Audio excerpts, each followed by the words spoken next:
Hello, I did go through the story a little bit, so I'm not in the same area as I was before.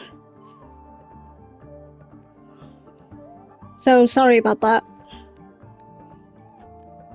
The first bit of Mornye's story is kind of boring, to be fair.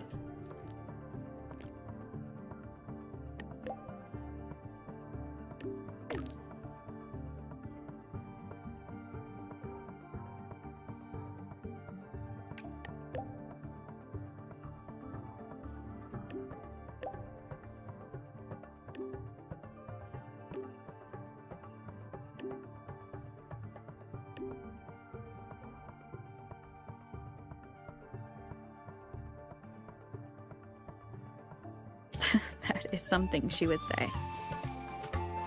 Not that I know where the 13th planet of Norma is, but at least I can figure out where she is from the picture. Thank you.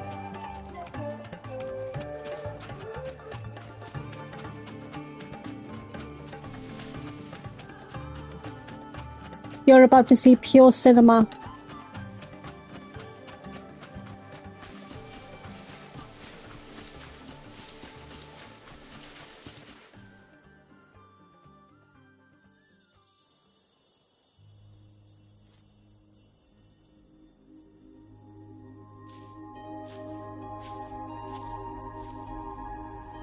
Mentor?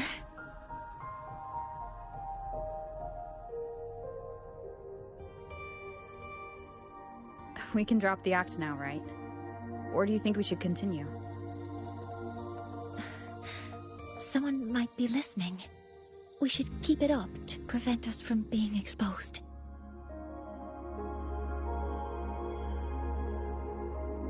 Do you want to sit for a while?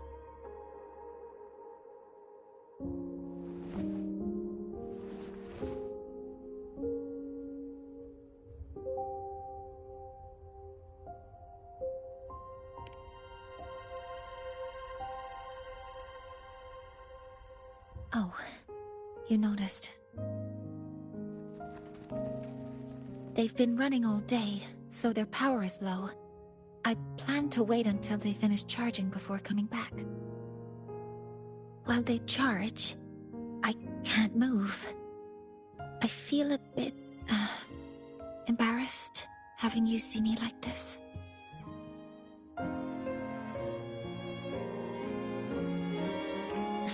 It doesn't anymore.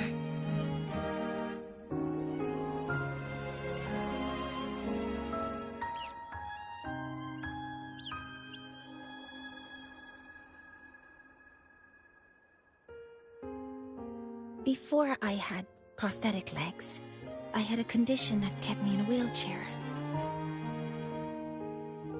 Now, at least, I don't have to worry about being immobile anymore.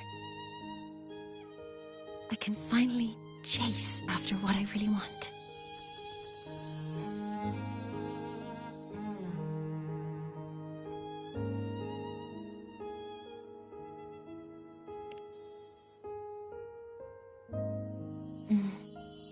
I love stars. Beneath Lahairoy's frostlands, the stars here are actually just lights created by atmospheric arrays. Once, someone put it like this to me. It's because we see the stars that humanity imagines what lies beyond the sky. Maybe the stars are humanity's muse.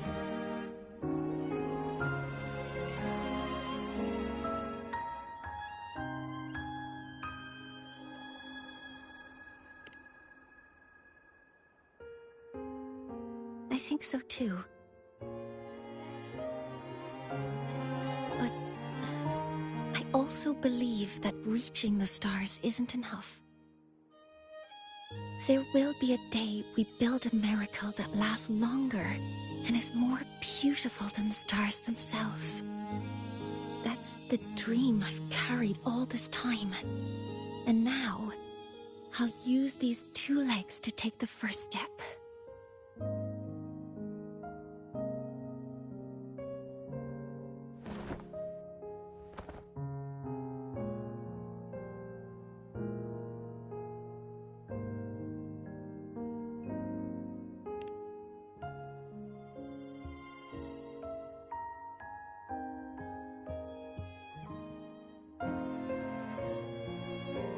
Exactly. This ceremony is how we retrieve the Exostrider's core energy component.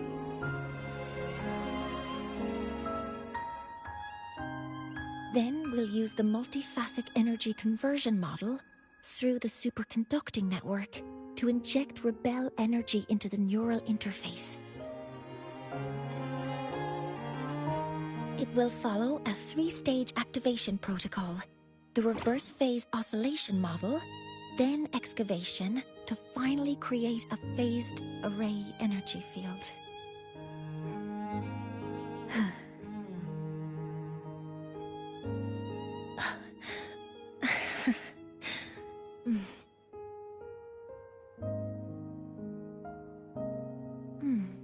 There's still some time left before my legs finish charging. Let's stargaze a little longer.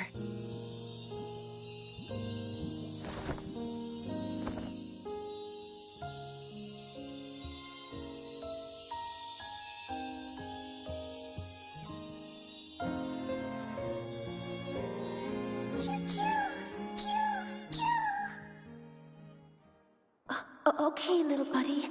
I'll wake her up now.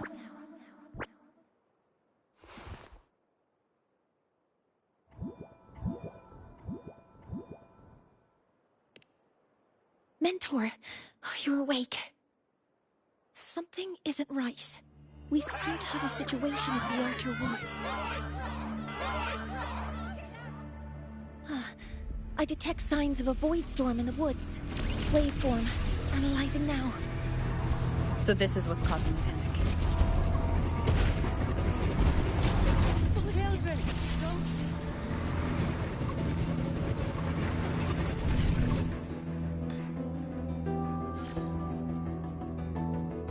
What is it that brings you here? With the Void Storm's fury upon us, it is no time to enter Bjartur Woods. This is a disaster not seen in centuries. We have always believed the Solace Tree's light protects the woods from such storms. The rite of return cannot be done. Not in these times. I urge you both to head to safety, quickly. Let's investigate this together.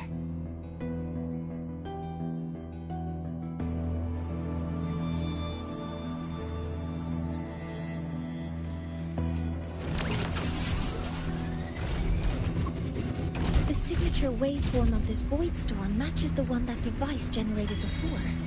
This is no naturally occurring phenomenon. When did you have the chance to analyze this? When my prosthetic legs charge, I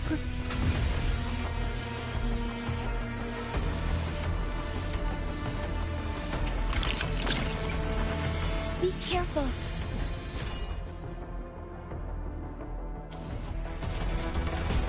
Threat detected. Stars! Hear my query!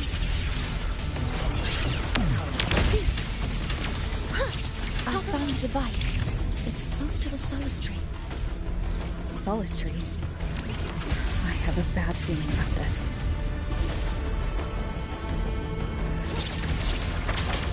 You will obey! One with the sound.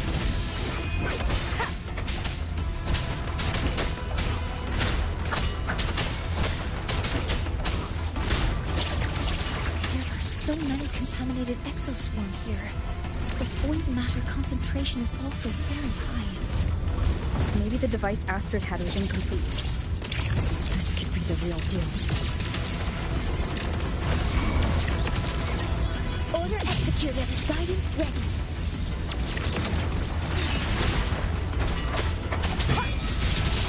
Leave it to me.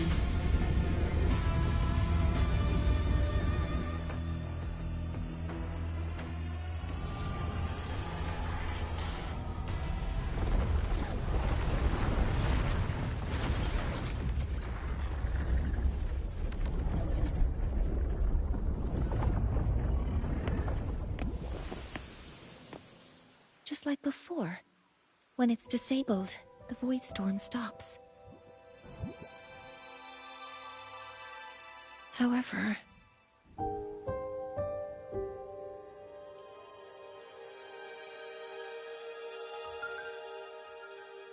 this really was the work of Forseer Ingvar, what would make him do something like this?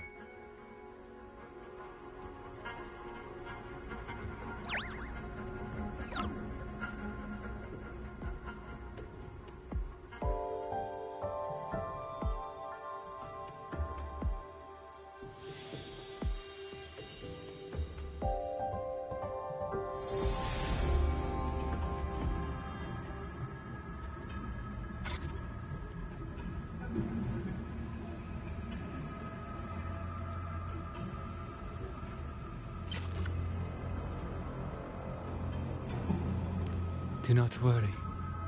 The path has already been laid. At last.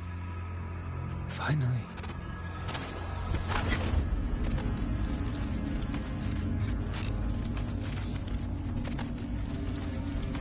Mentor? Mentor! Are you alright? Did you see something again? It seemed worse than last time.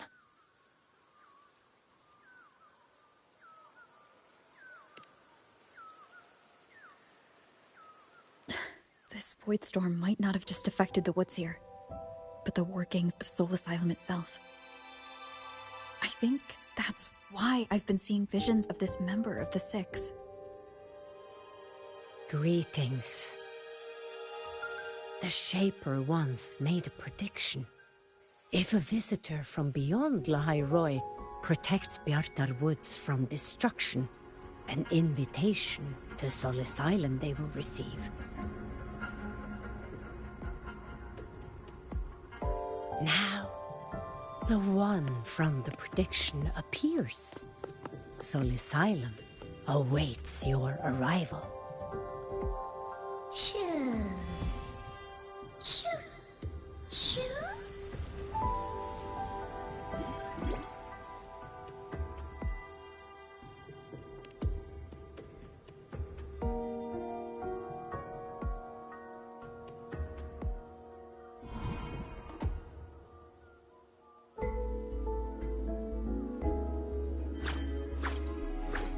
They have their own missions to complete.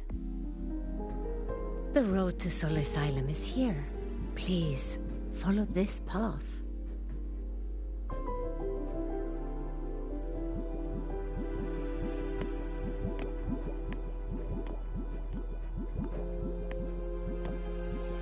Mentor, please, wait a moment. There's something I want to say to you.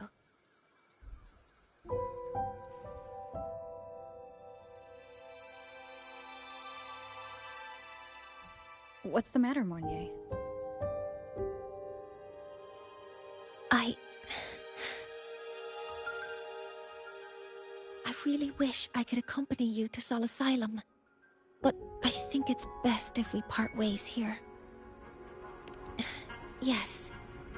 When you touched the Solace Tree earlier, and even during your first vision, you looked like you were in intense pain. But I lack the ability to connect with them like you do, and the Space Trek Collective's knowledge doesn't align with the ways of the Roya. In this matter, I fear I won't be of much help. Instead of joining you, I think there are other ways I can contribute, such as researching the unknowns we still face.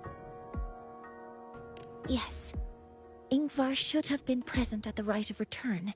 Were it not for that void storm, it's reasonable to suspect he's the one who planted the device. Additionally, the environment here is unusual.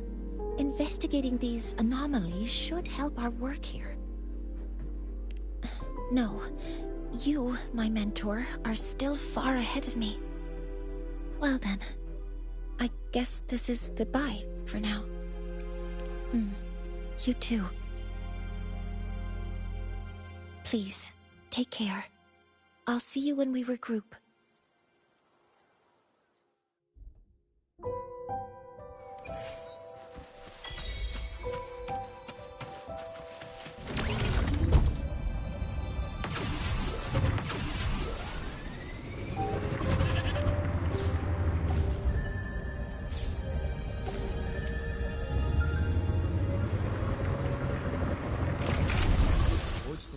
The woods. Hello. All is silent.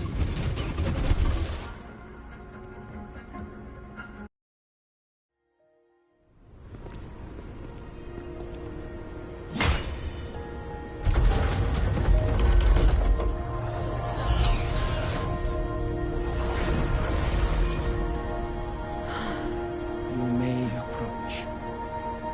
The Heliotic Six are expecting you, as was predicted.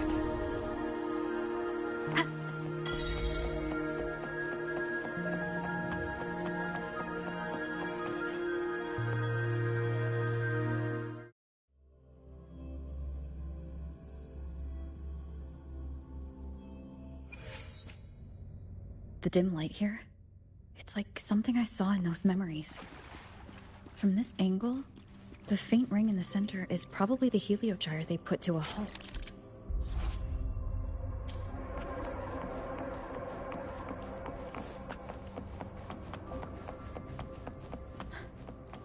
My tacit mark. It's resonating with this star-like object. Seems like I'm able to move it.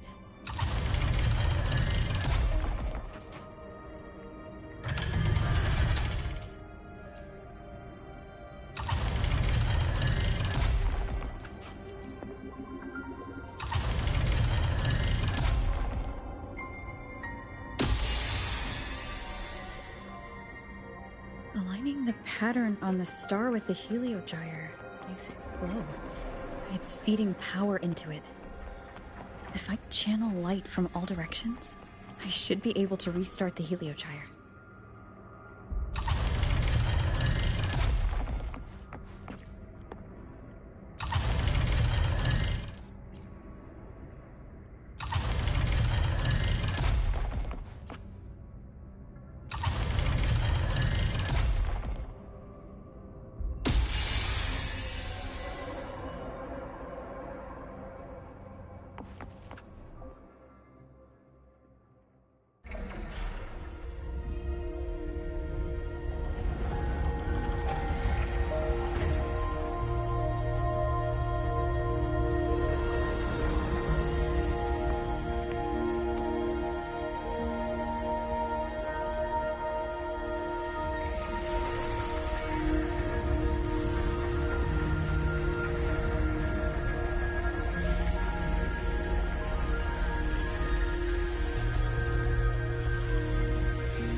Has awakened.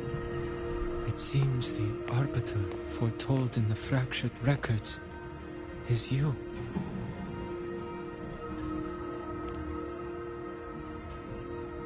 Yes. With great reverence is your presence here met. Soul Asylum, as you see it, is not as it once was. 5 of the 6 have lost their minds, and the light of the heliogyre no longer flows. This is why I summoned you.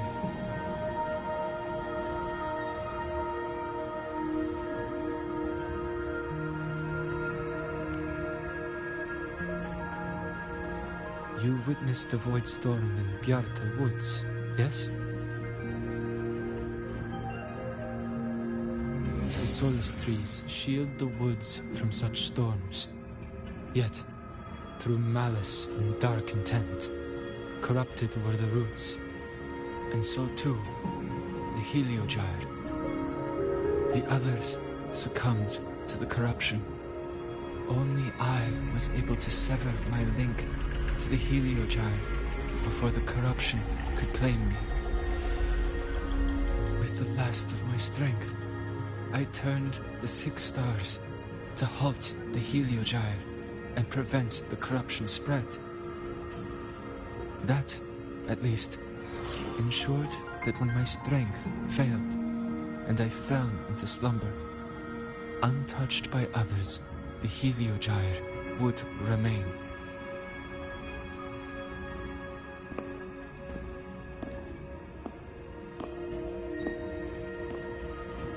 No one, save for one.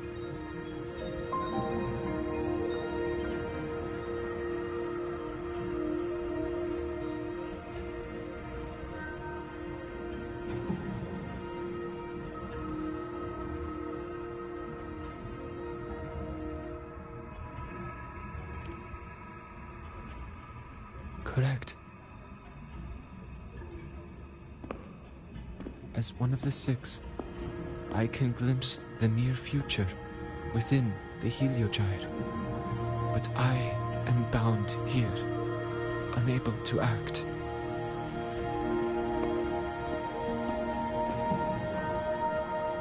All I could do was send a Solaskin entrusted with my message to you.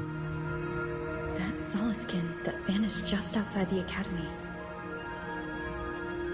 Because of your actions, the source of the corruption has stopped. The stars are now aligned, and the Heliogyre turns once again. But the other 5 are no more. They can no longer fulfill their roles within the Heliotic 6. I have one final request. But before that, allow me to tell you what the Heliotic 6 truly are.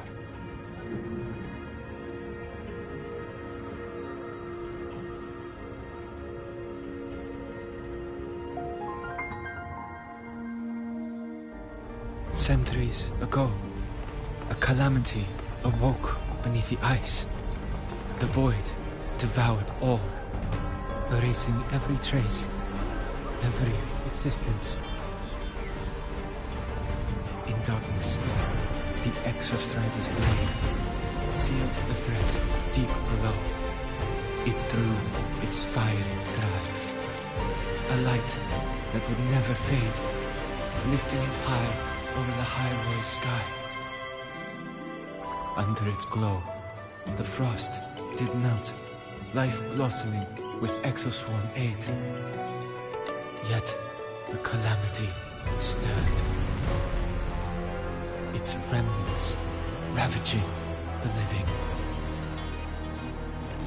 Thus, the 6 wisest among us became the Heliotic 6. The Exostrider's lens became our Heliogyre. From the drive's turn, the season's laws we discerned. We shed all idle thought to link our minds to the Heliogyre. Our shared cognition converged for mortals to touch the edge of the divine. Since then, the royal have walked the high road for centuries.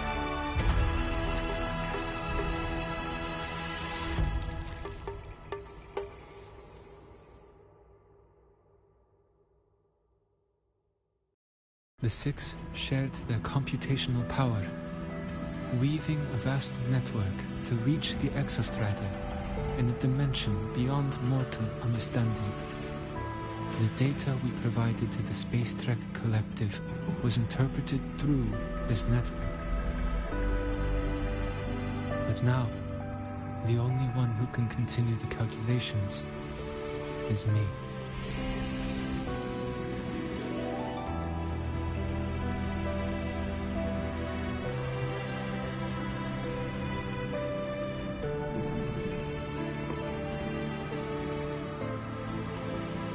ones chosen for the six are born with resonance with the Heliogyre. It cannot be forced.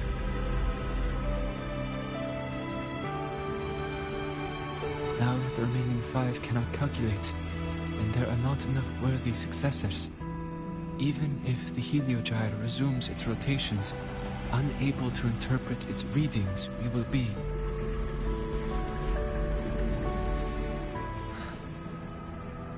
For this reason, the aid I seek is this. With your authority, allow me to bear the calculations of the 6 alone, and act in their stead. The Heliogyre was meant to be interpreted by 6. If you bear all the calculations alone, what will become of you? I cannot say. All I know is this. If no one remains to interpret the Heliogyre, the Void Storm's occurrences will be unknown. Life will once more fall into peril. The Space Trek Collective's decades of effort in preparing for the new solar ceremony will come to nothing.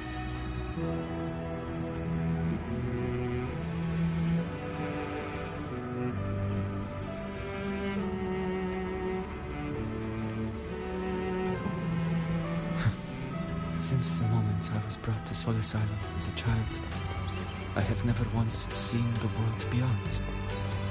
In the Heliogyre's light, do I glimpse the universe. And in seeing life rejoice under my protection, do I take comfort. This has long since become second nature to me, a part of my life. So now, what I bear is not glory, but burden, but duty.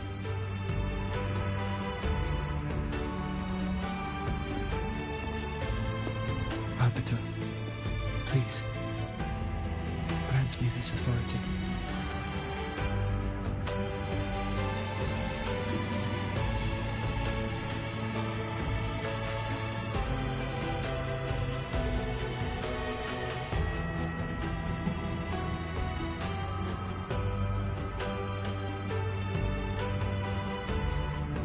I respect what you wish to persist.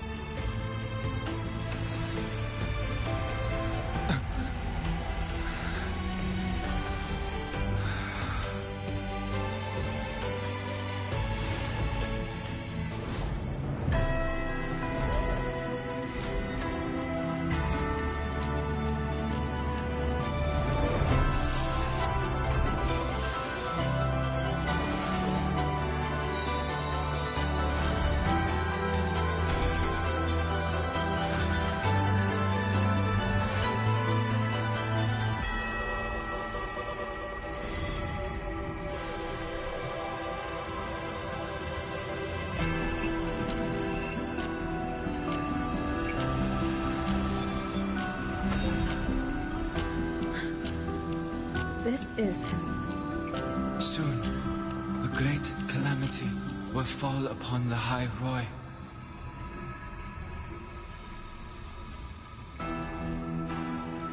I will share all that I know of the Heliogyre with you. When you call, answer, I will.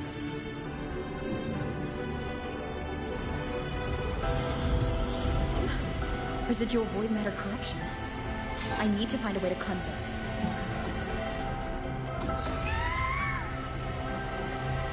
That sound. Is it Uddy? Save your strength for the calamity ahead, Arbiter. The children will help.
rite of return.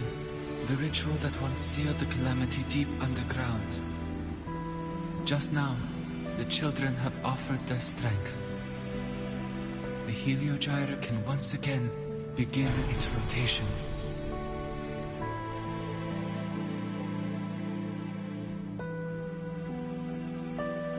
Useless fool! I told you to destroy the Heliogyre completely. I'm sorry, but there's a reason for this. Some uninvited guests threw off the whole operation. Save it. I don't want to hear your excuses. At this point, our entire plan has fallen apart because you screwed up. And to think, I went out of my way to get a pass for you to the new Federation. No, I'm begging you, don't leave me here. I'll do anything, just tell me what you need. Ugh. You're lucky the one at the top gave someone as pathetic as you one last chance. There's the other visitor in Bjartar Woods now, correct? Some crippled scientist. Find her. I can't believe they called her crippled. I would beat the shit out of them if they did that.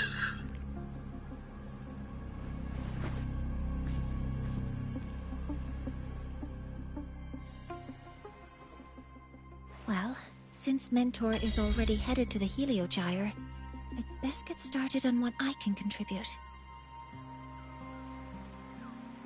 I'll be right back, I'm just gonna feed the dogs. But yeah, if someone called Mornye crippled, I would beat the shit out of them. No offense.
Alright, I'm back.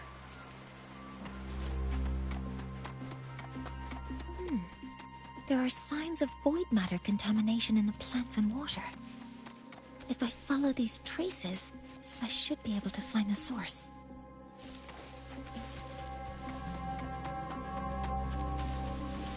Threat detected. Stars! Hear my query! Command mode engaged. Access confirmed.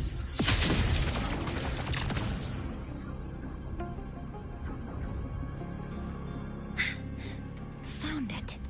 This must be where the contamination is coming from. Heavy encryption, but it's sloppy.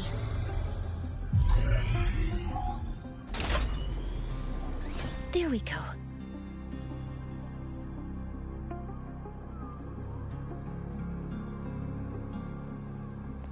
Thank you. Also, you're gonna get very annoyed with the guy that's gonna enter this with Mornye. Trust me. Energy consumption increasing. It's a test chamber. They were simulating what would happen if the Solace trees were contaminated by the Void Storm. It feels wrong.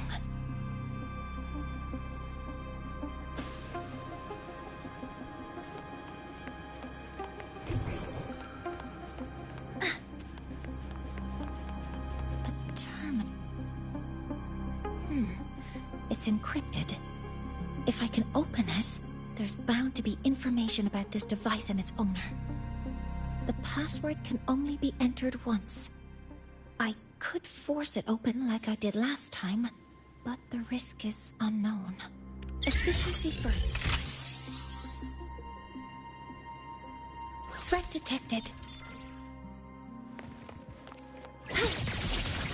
Modeling complete. Command mode engaged. Leave it to me.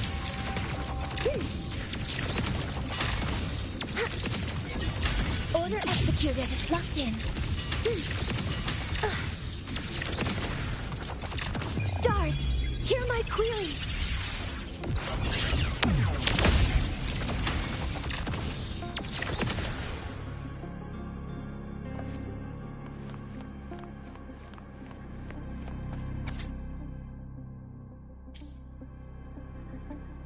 This is a Space Trek Collective project proposal. Evaluation result. Proposal not approved. And these marks on the devices. Looks like I'm going to need her help again.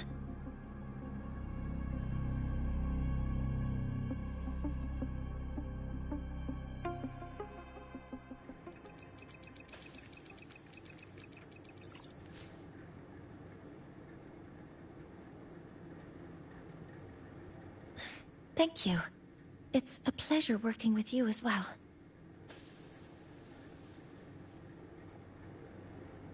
So their plan wasn't just to disrupt the Heliogyre by unleashing the Void Storm in Bjartur Woods. They also planned to...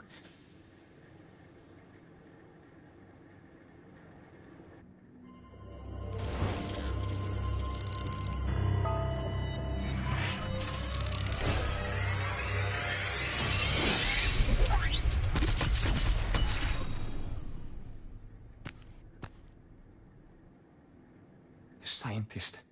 Crippled. It's you.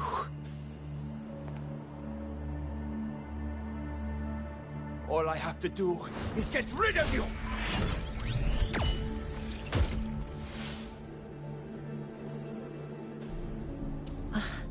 I'm not really good at dealing with this kind of conversation. Access to this lab? Wearing Royan attire? You must be Ingvar, one of the successors to the Heliotic Six. Heliotic Six. The Six. Just because of my resonance ability, would I be forced to spend my entire life trapped in that Heliogyre? They call it Aroya's highest honor. But did they ask if we wanted that fate?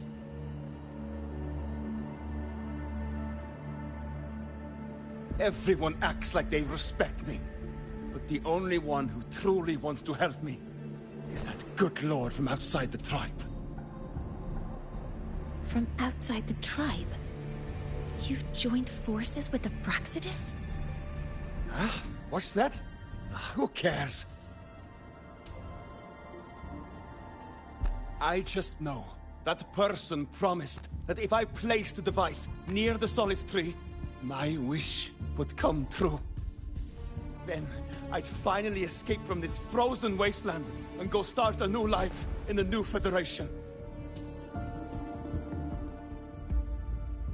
You have no idea what you're doing, and no idea who you're aligning yourself with.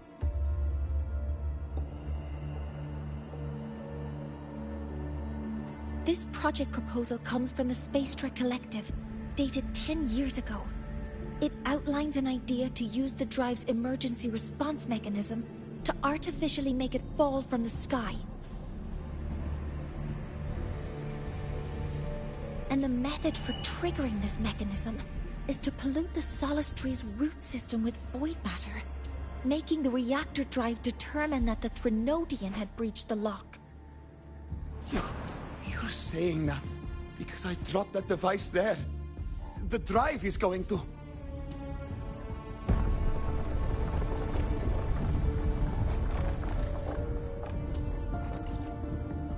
Mornye, the heliogyre is operational again. We can get the readings you need for the new solar ceremony. But something happening out there isn't right. Yes. Once I handle something here, I'll regroup with you. Move aside. Before the drive falls completely, I need to go back to launch Helios.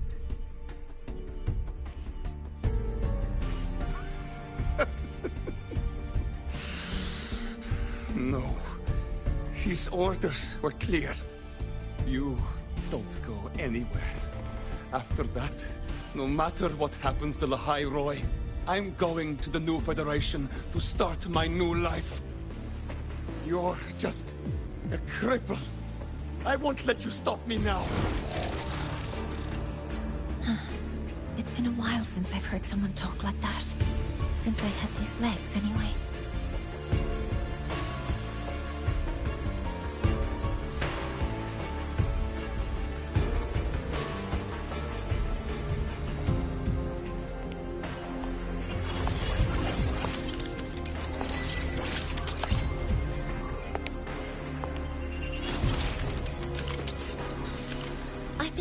That in situations like this... Wait a second! I should make my displeasure very clear.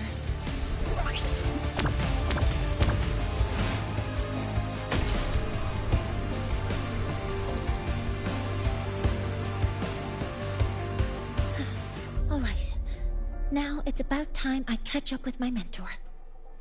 That's what you get for calling her crippled. You die. She killed him in cold blood.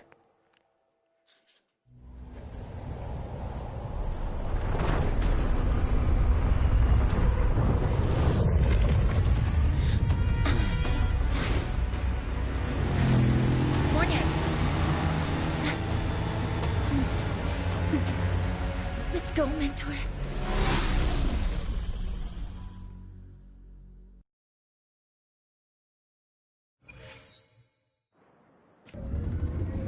We need to get to Space Trek Collective quickly. The Fraxidus tricked Ingvar into working for them, but their real goal is to send the reactor drive crashing to the ground. I've already alerted the Academy to evacuate...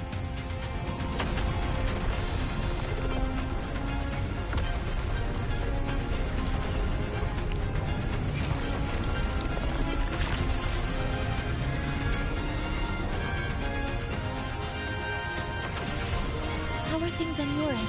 Any danger? All good. The heliogyre is back online. I now have direct Hello. contact with Soul Asylum and can relay the data you need for the new solar ceremony. It's time for the final step.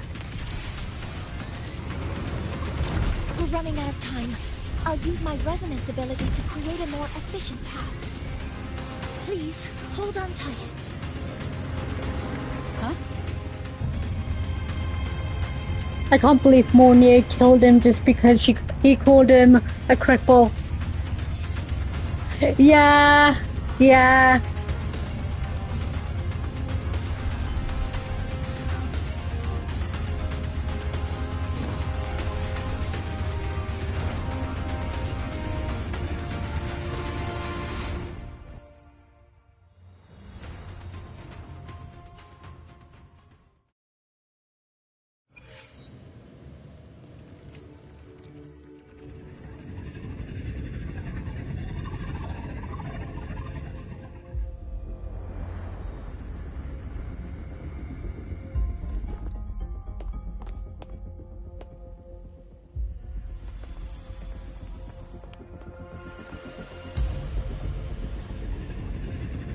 The moment we launch Helios, we'll need the raw observational data from Sol Asylum. Are you ready? Yes. The Shaper has already shared all the Heliogyre's data with me. I can access it anytime. Everything's set. Let's complete our mission.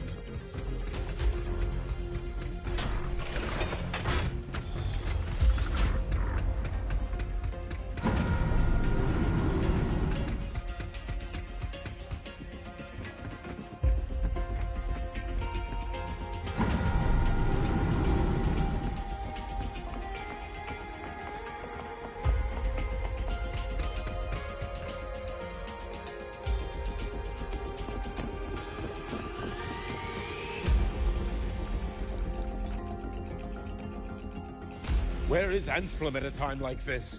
Who else can calibrate Hyvatia?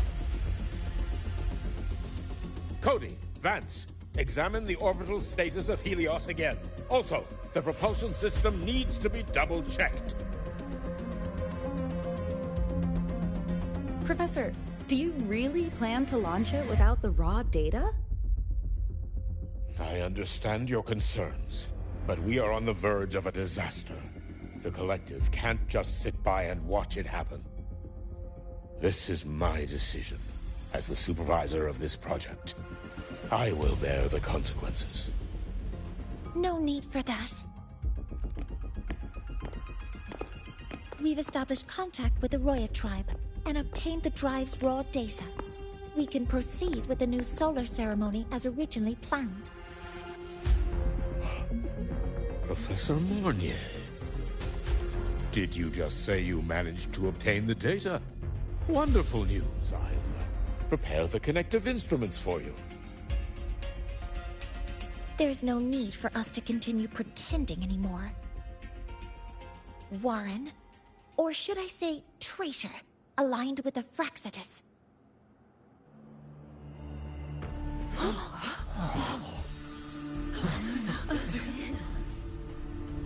That is a serious accusation, Professor Mornye. I know. I meant it to be. You must be very familiar with this device, Warren.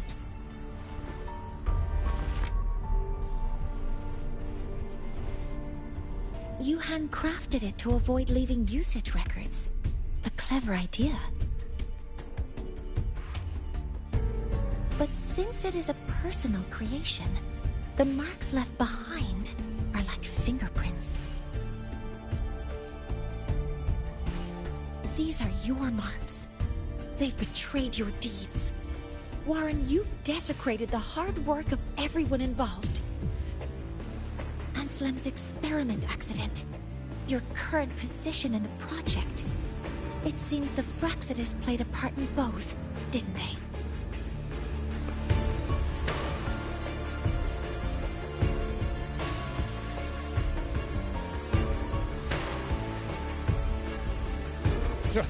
That is a lot of assumptions and conjectures, with no evidence. I could easily sue you for slander.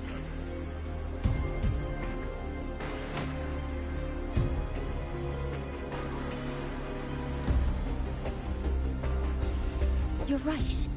All I have right now are assumptions and conjectures. But my ultimate goal isn't to have you face justice today. Once we've identified the suspects, we'll have plenty of time to gather the evidence. What I need in this moment is for you to step down as supervisor of this project. The sad part is, Heather, after Mornye's story, it's going to be an Aemeath story. The one taking over will be me. One more thing. Your subordinate provided us with some key evidence already. You want me to testify against Professor Warren? That's practically perjury. Sure, I could work some verbal magic, but honestly, I don't even know who I'm dealing with on the other side. It is a dirty tactic, but it's effective. I'm confident in my analysis of those devices.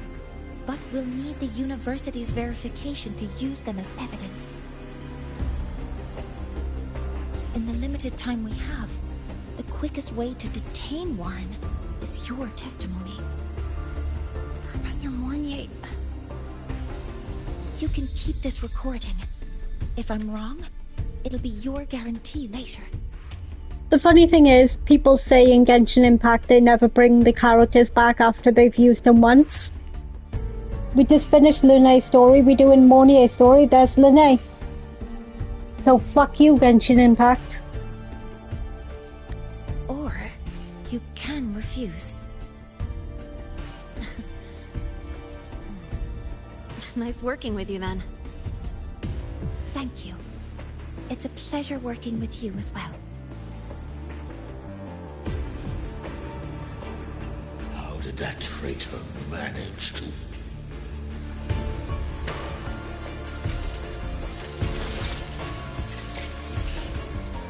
I have already notified the collective. The investigation will start soon.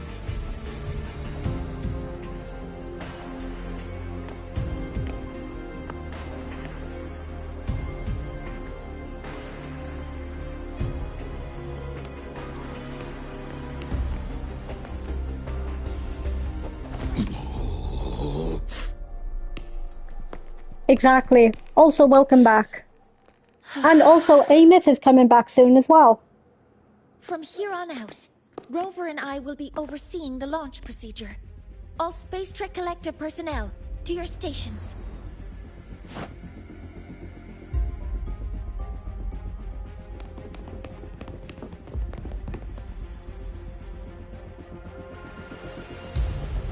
Rover, please input the drive's raw observational data into Helios. Shaper, can you hear me? Of course. To you, have all the Heliogyre's readings been transmitted? Then everything's ready. Let's commence with the new solar ceremony.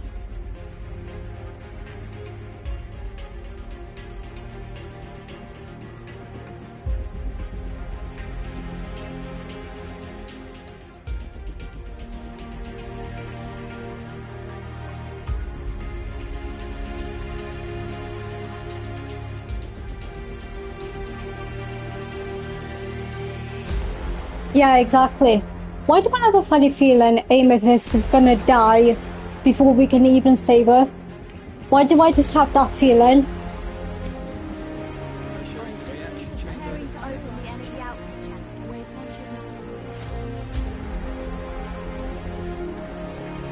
Helios launch sequence initiating. Void matter module calibration. Core energy system operation normal. Propulsion system primed and ready. Helios is ready for launch. Reburner ignition successful. 5, 4, 3, 2. Let our light shine in the sky. Mornye is such a badass. Helios approaching target altitude. Progress 16%.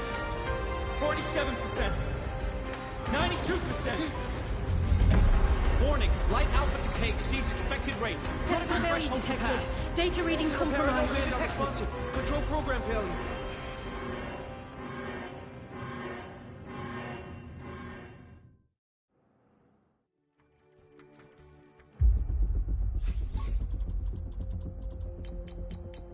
Cause found! The Hyvatia detector signals are jammed. Large-scale, highly concentrated void matter detected on the surface. It's surpassing the measurement threshold. Calibration can't continue. At a time like this, adjust the measurement location. No, if the impact is this widespread, any adjustment would be pointless. Modify the detection components. No, even if theoretically feasible, there's no time to construct them. Yeah, I don't know. I just have a bad feeling, like a tingly feeling, and I also have a bad feeling about Denie. You know? Considering she is being controlled. In that trailer, she looked fucked. She looked completely fucked. Like a zombie, you know? What about high-powered void matter neutralizers? No, without the drive's light, all energy components will be inoperable.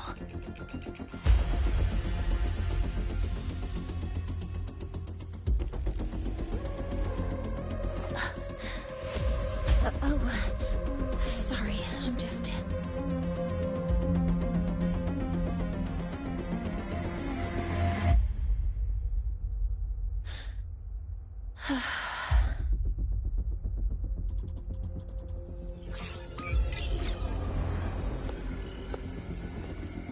The launch failure is caused by the detector's inability to measure the drive's operating parameters.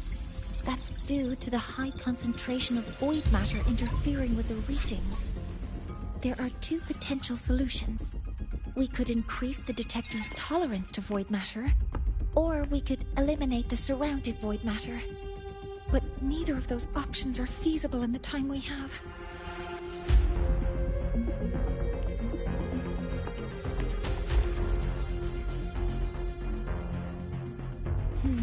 That's not realistic. The only places that aren't affected by void matter right now are Biarter Woods and Star Torch Academy under the protective barrier, or the Institute thousands of meters above. High altitude. Oh, I just noticed your eyes are like galaxies. Huh.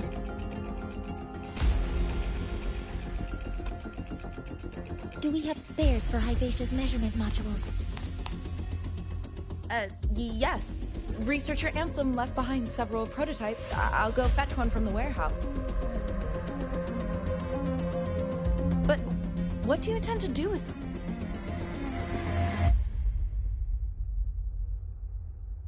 The eyes of the gods have failed us. So have our machines. Now, we move forward with our own hands.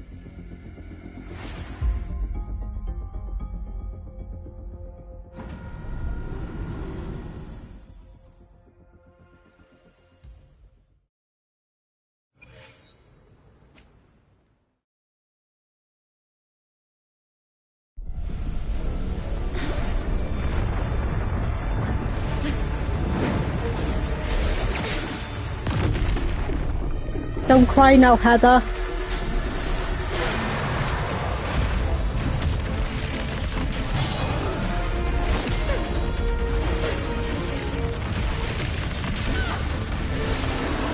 Oh, by the way, you weren't the only one that was crying with Linnea's story yesterday.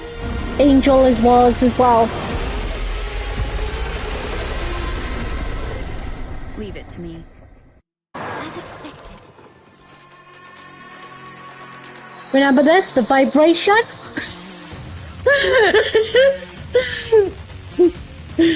Vibration! Cancerella vibration! The reactor drive is protected by a aggressive exoskeleton acting like the immune system. It appears to actively absorb surrounding void matter to maintain the drive's stability. Contact with its claws is highly hazardous. Cautious.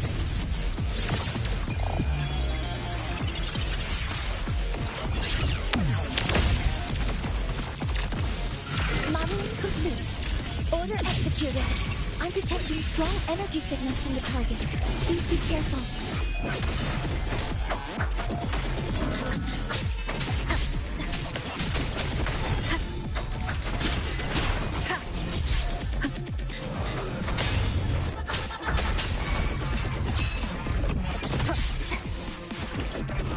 Assuming master control. Cover modules ready.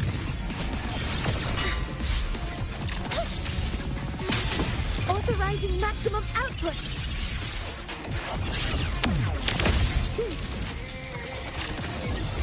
Attack confirmed. Swift and resolute. You will obey. One with the sound.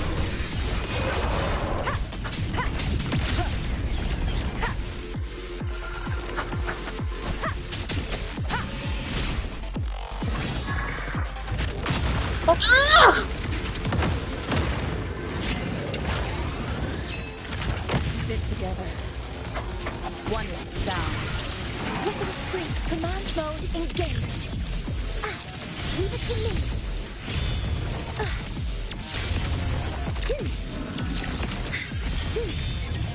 Processing complete.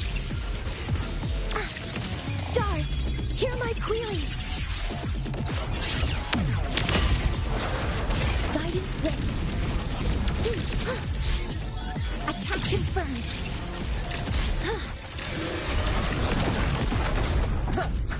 Watch its position, Mentor.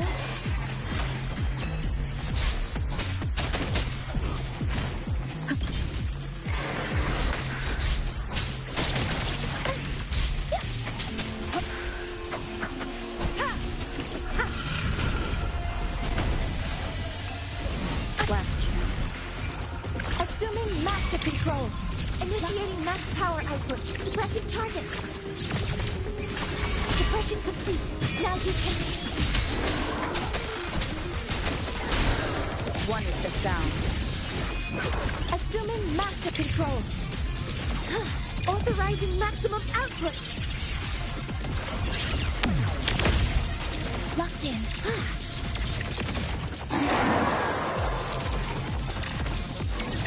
Processing complete.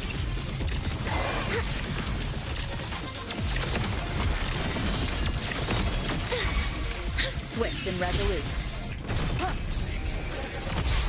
Down with the curtain!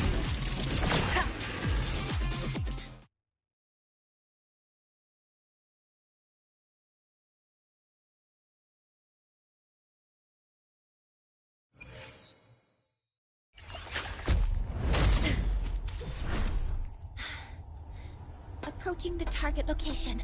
Preparing to receive data.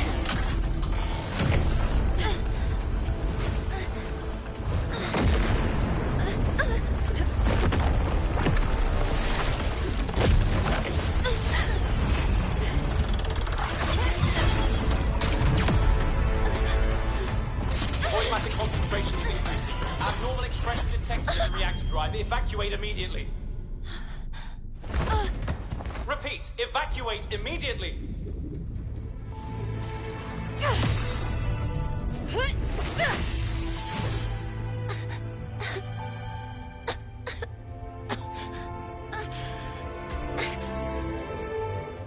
We have already come this far.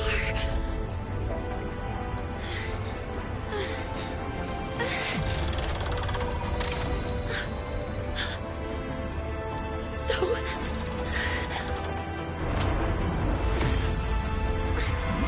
I'll take that final step myself.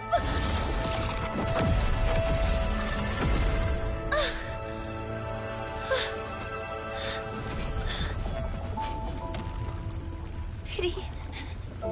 I don't want to say goodbye yet. Data received. Analyze it.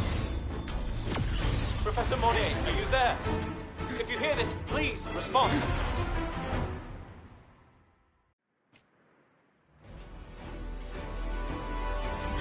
That light just now. Mornye must have entered the reactor. Rover, the Space Trade Collective is connected to your vehicle and will provide assistance. We can't reach Professor Mornye. You're our only hope now. Leave it to me. I'll find him.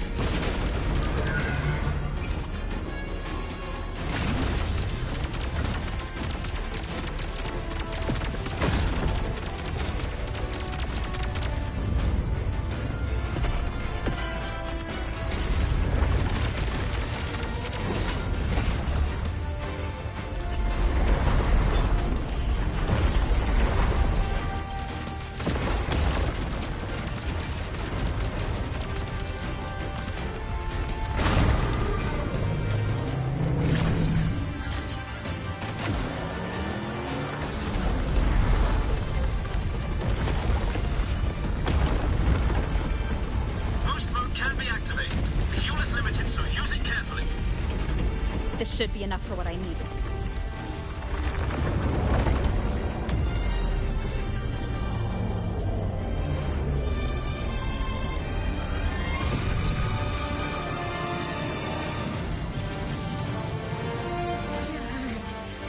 gets worse the closer we get.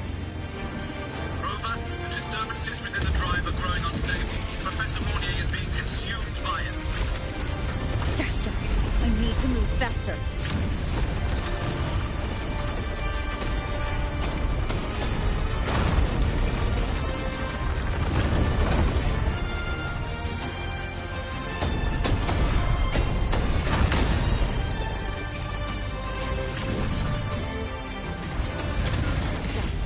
Let's try out the Institute's new tech.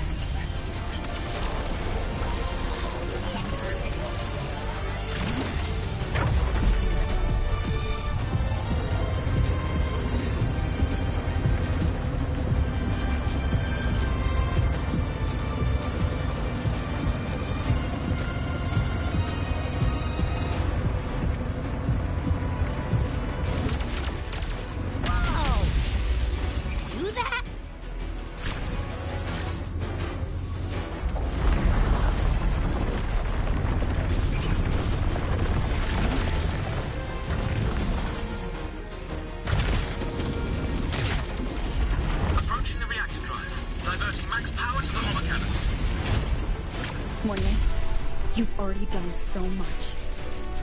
Just leave the rest to me.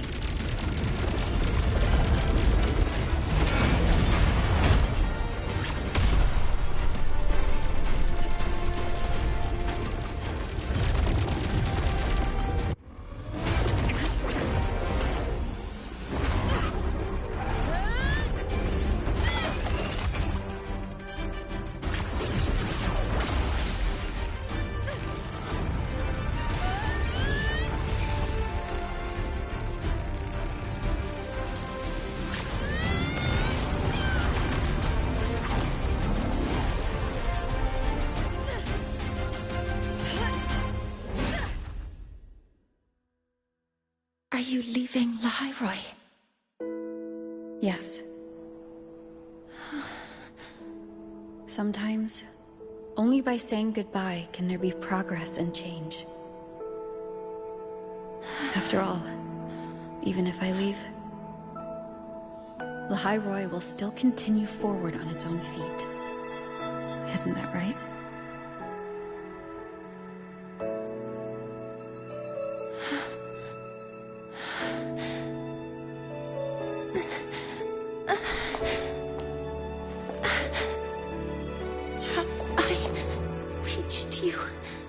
This time, Mentor.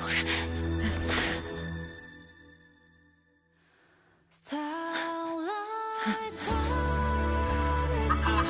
Data analysis complete. Helios is operational again.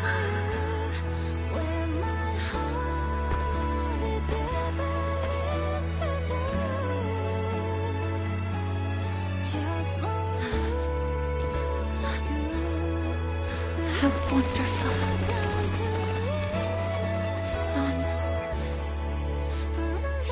Beautiful.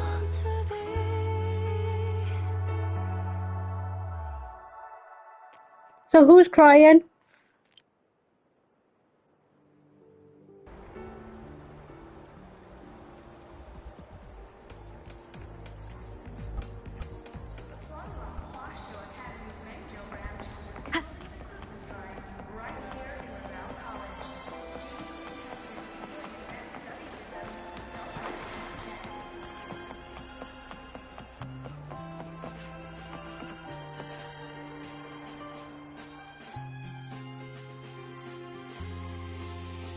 Over here!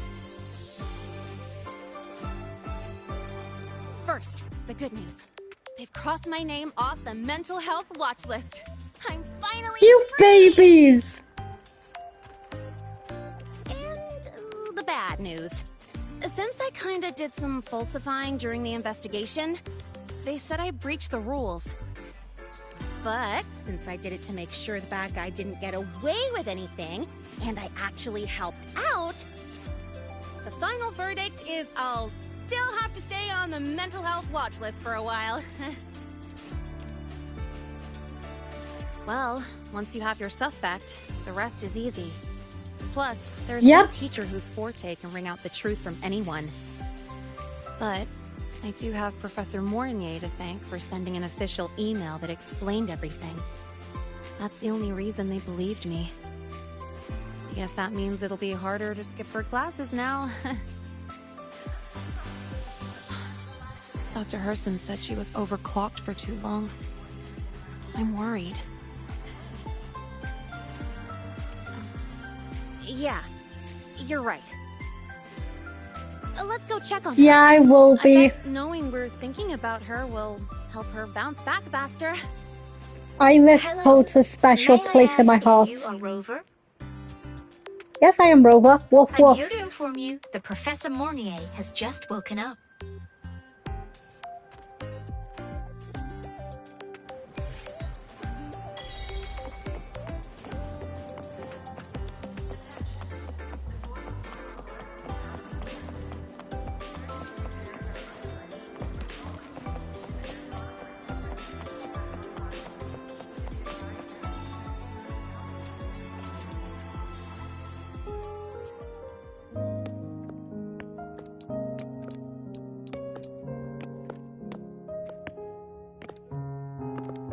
Please wait! Don't come in yet! Ugh!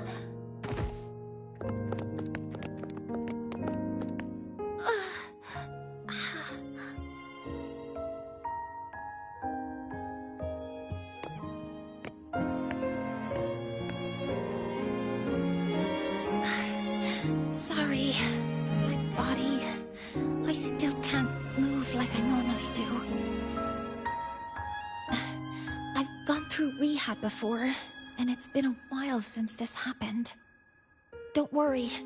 I can handle this much on my own. I don't know who's worse, her or fucking Zani.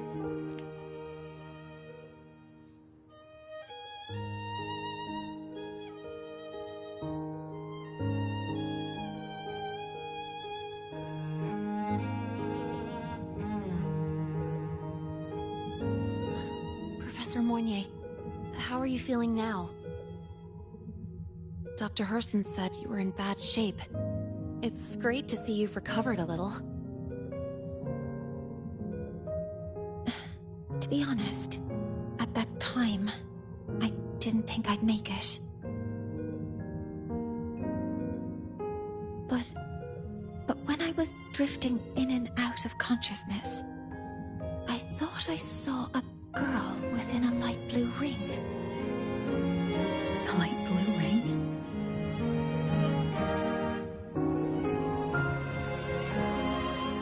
Can you describe what you saw in more detail?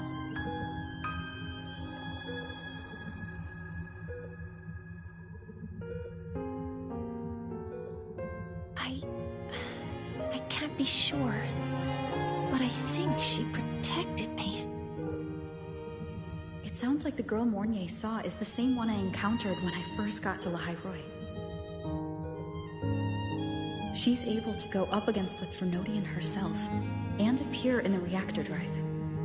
She's connected with the Exostrator and the Threnodian in ways we still don't fully understand. Figuring out who she is and what happened to her will be the next big task. Rover? Rover! Hey! Stop spacing out! To celebrate Professor Mornye waking up and the crisis being averted, don't you think we should...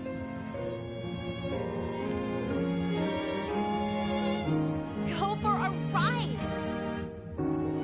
No. Nothing beats the wind on your face, especially when... the three of us still don't have a group picture. We can have a group picture, but we're not going for a ride. Sounds like it'll make a good You're souvenir. dangerous. Lene, I love you, but you're dangerous. Witnessing the rise of the new sun together. That's also the promise between the two of us, Mentor.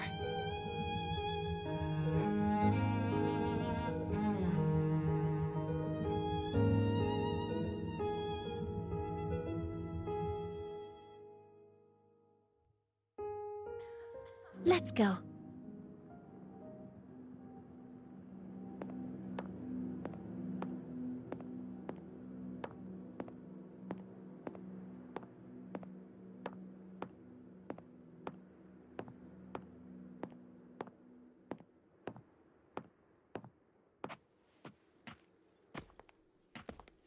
Remember, Lene is only 16.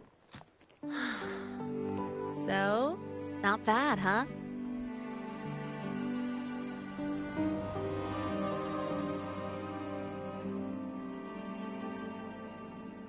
Back in the day, whenever I was stressed about the future, hanging out here always made me feel a little better. Look, now we can just enjoy the breeze without a care in the world. I used to think that when I saw this view, I'd cry because my wish would be fulfilled. But now, when I see Helios's light pouring over the land, with the she ancient is? grasslands and Okay. people I thought she was younger. only a few decades, sharing the same warmth. I just think, what a beautiful sight.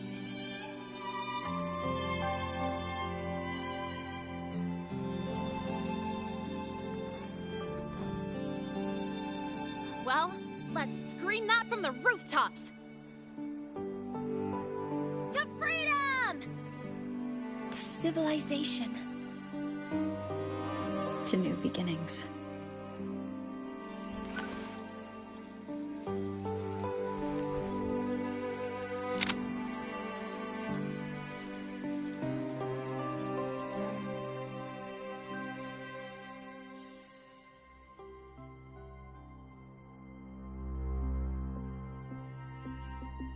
Just please don't have the hots for Aemeath. She's our daughter.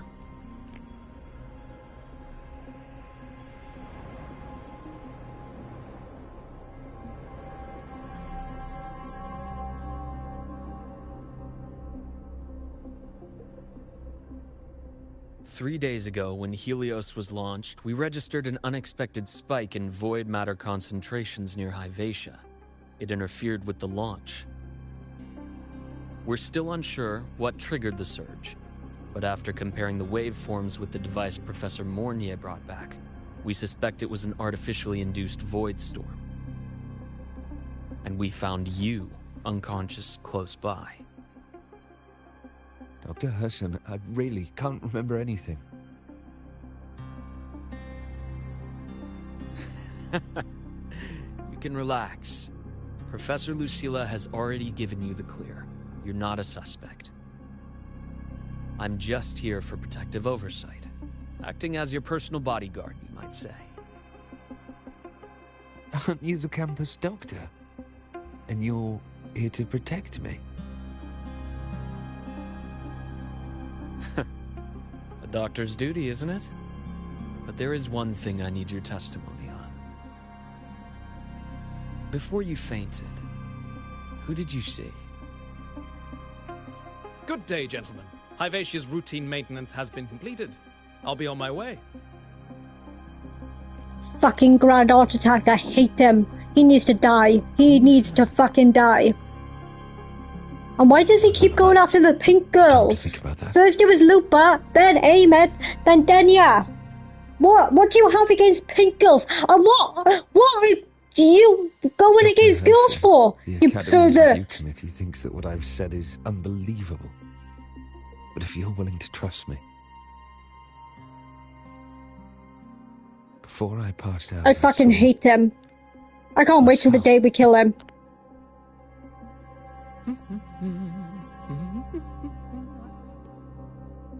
Yeah, that makes sense. Seems my hastily chosen pawn has proven to be utterly ineffectual. It appears I'll have to add the final flourish to push the story to its climax. But no matter, no matter.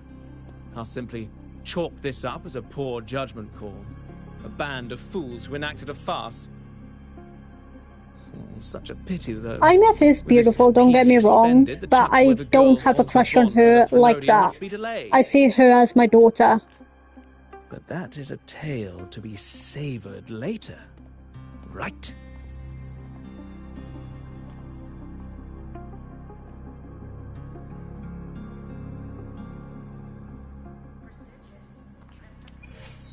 Mentor.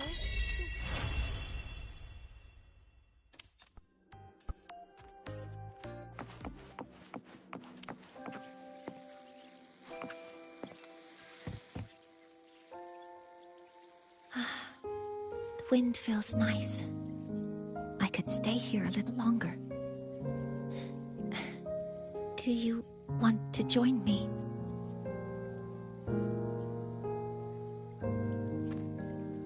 Yes. The Space Trek Collective has given me a whole month of paid sick leave.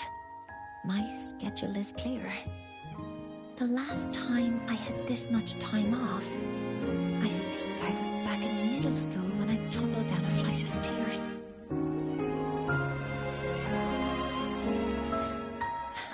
Well, at the time, I dropped the book I was reading down the stairs. So I accidentally... No, I shouldn't mention such embarrassing things like that in front of you. Now, what would you like to discuss?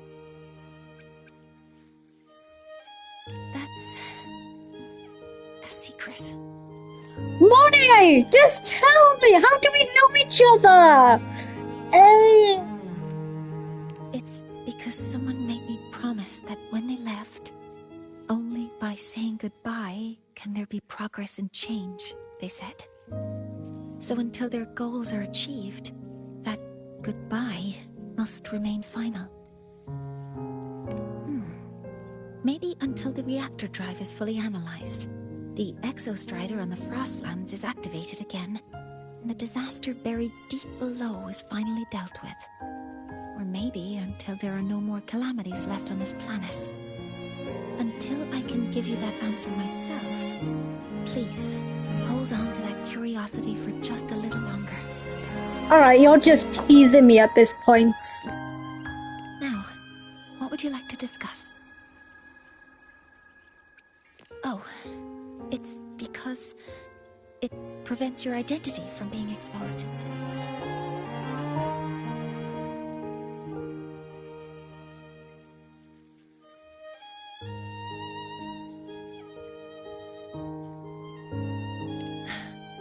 You're right. I suppose I can't call you that anymore. But I have a friend. She faced a medical condition, and during a difficult time, she was guided by a mentor. Even though that mentor left soon after, their influence stayed with her, and, well, still affects me. I mean, my friend. As long as you have something to teach, you remain a mentor. So, can I still call you that?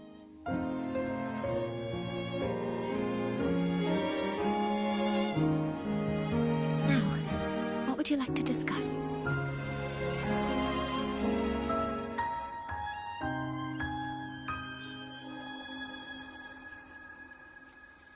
The reactor drive didn't land as the Space Trek Collective had originally planned, but now that it's on the ground, we can finally start researching it. And then, someday, we'll prove that both the sun and the stars are within our reach. It would be nice if you could be there to witness it with me. Now, what would you like to discuss? Okay. See you next time. Oh, one more thing. Stay a bit longer this time, Mentor.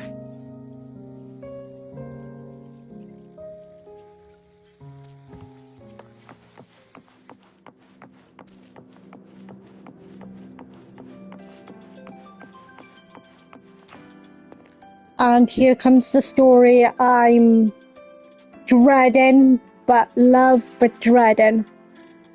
Oh!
I know you're probably screaming in your head because of all the red dots I've got. I bet you're just like, remove them!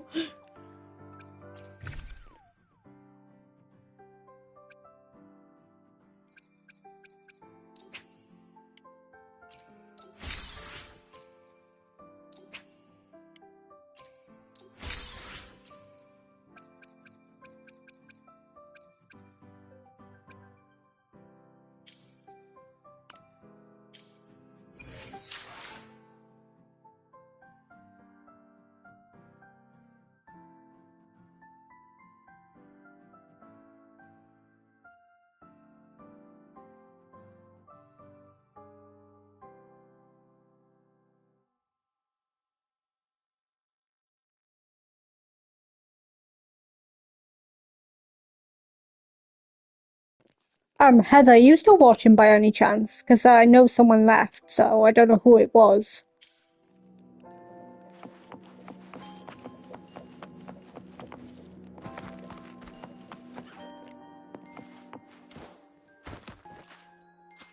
Wind guide me.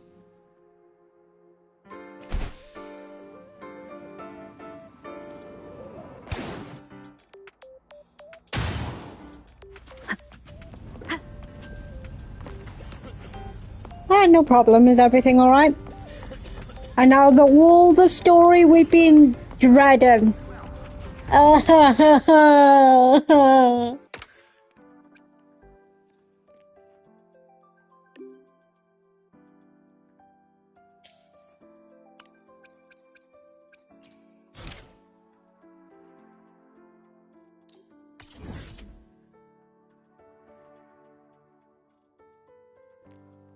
No problem.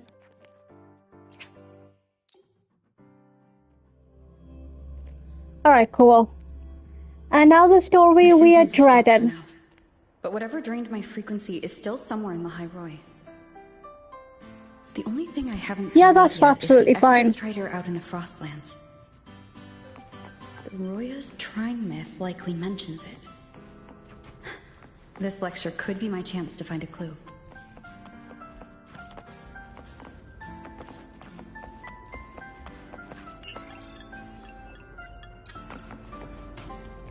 No! Because I'm gonna start crying as soon as she starts singing. You know that. Because that's when it gets really bad. By the way, I should probably eat. I haven't eaten in 2 days because I completely forgot.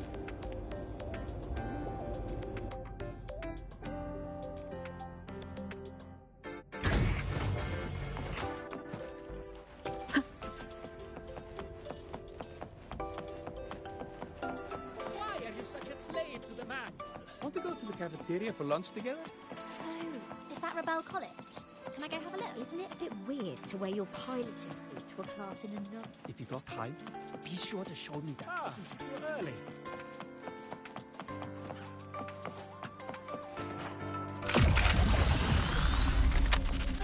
I'm just gonna put some food in the microwave. I'm gonna probably eat some jacket potato with cheese and butter.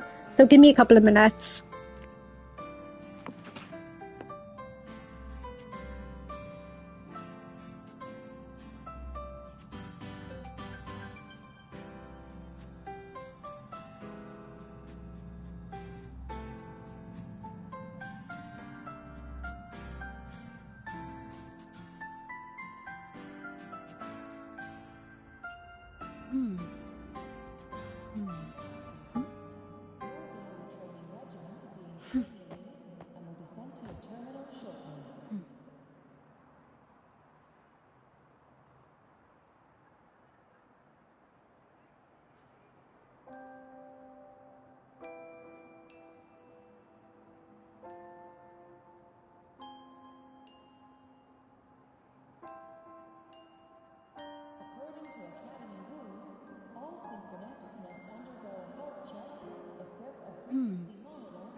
This is a testament to my connection with the world around me, and it's very much my companion now, bearing witness to everything I've experienced on this journey.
This is a testament to my connection with the world around me, and it's very much my companion now, bearing witness to everything I've experienced on this journey.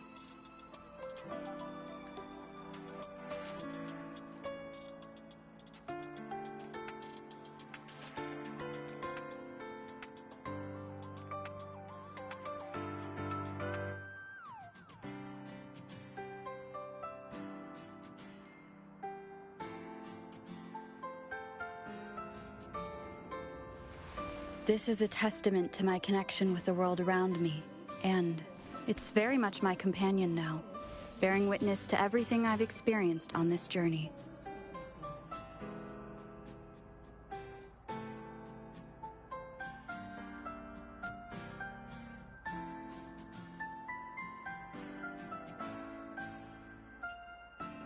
Alright, Jackie Potato is warming up in the microwave.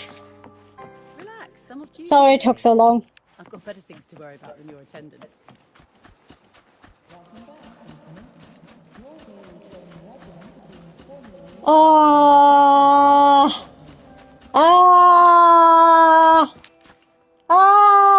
Sorry.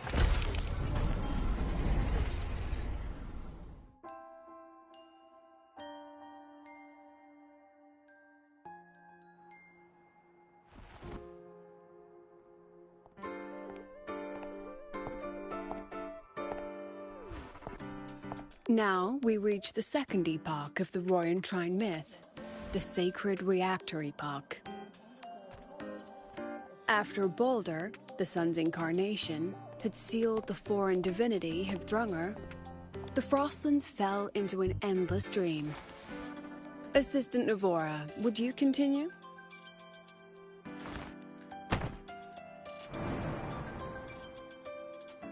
The ground architect! I hate them!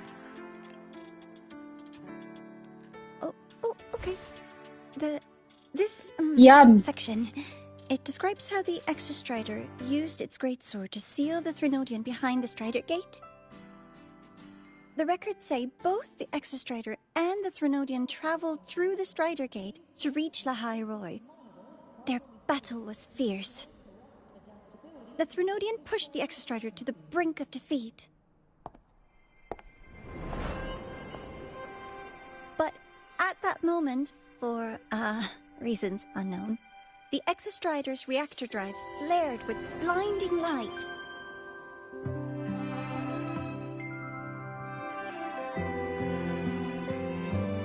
And it found the strength to raise its sword and seal the Threnodian away. Lahai Roy was saved. What a relief.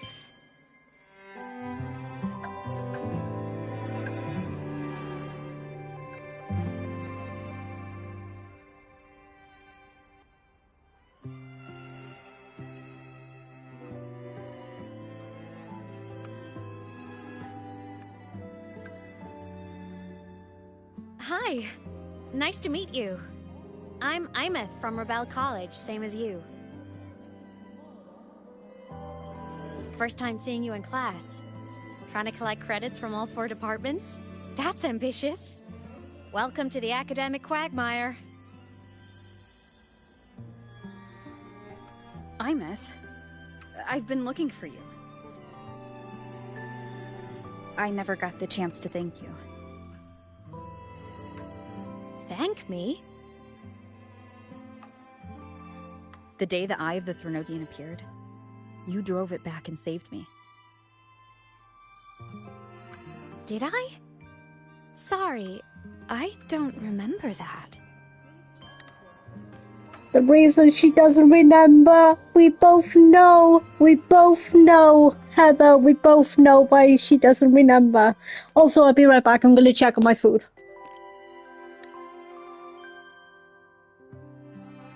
She doesn't sound like she's lying. Then how...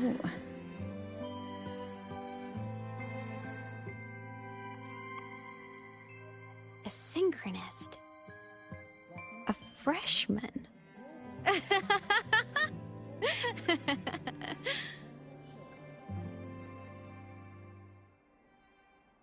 What's so funny? Oh, don't mind me. I'm just not used to seeing you like this. I mean, look at you.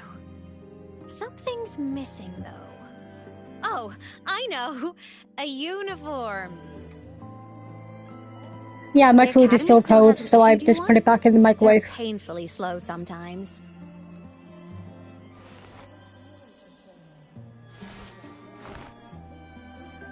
Aemeath?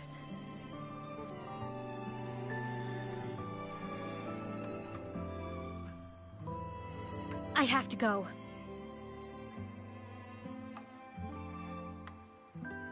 Gotta run, Professor!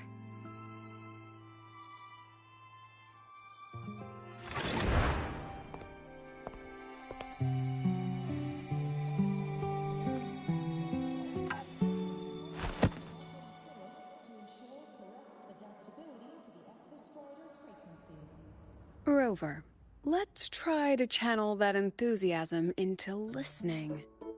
Do come see me in my office after class, okay?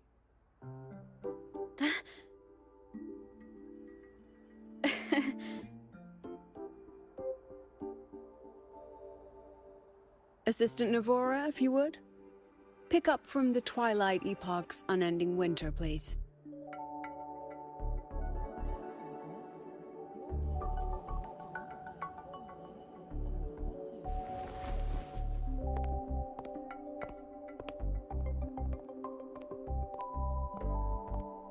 Sigrika, could you come to the library with me? Okay. Hey, did you notice the new student? The one who kept talking to herself during class? I hate her. I'm sorry, I fucking hate her. I despise her. But what makes it sad, Heather, as well, we know that when Aemeath laughs, it's not a real laugh, it's fucking fake.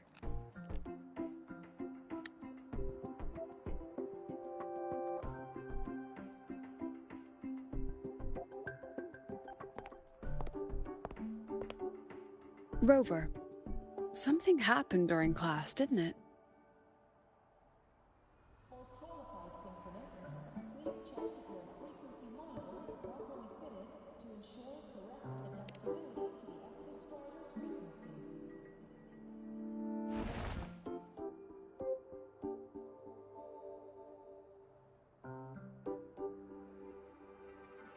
So a girl named Aemeath just got up and left the lecture hall?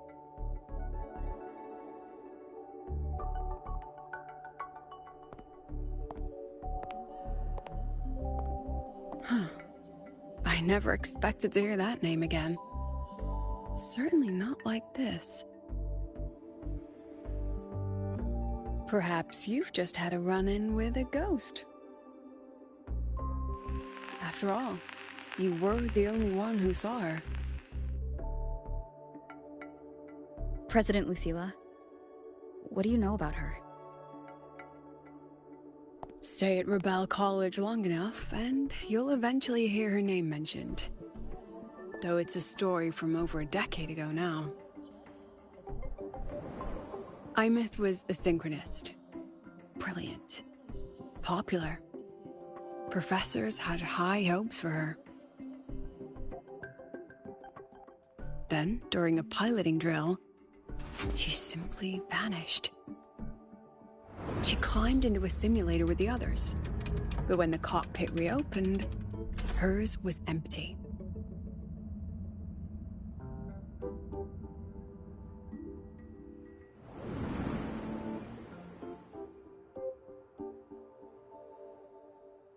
Intrigued? Want to go find her?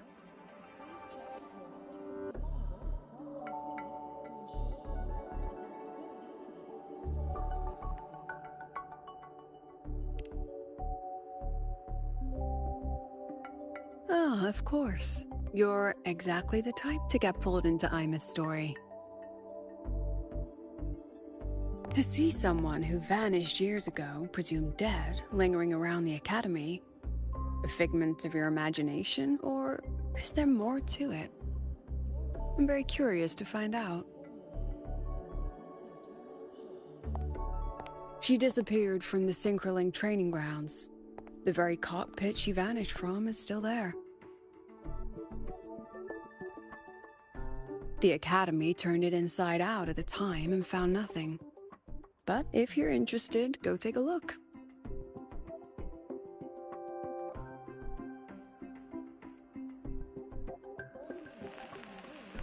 I expect you'll dig up some new surprises for us.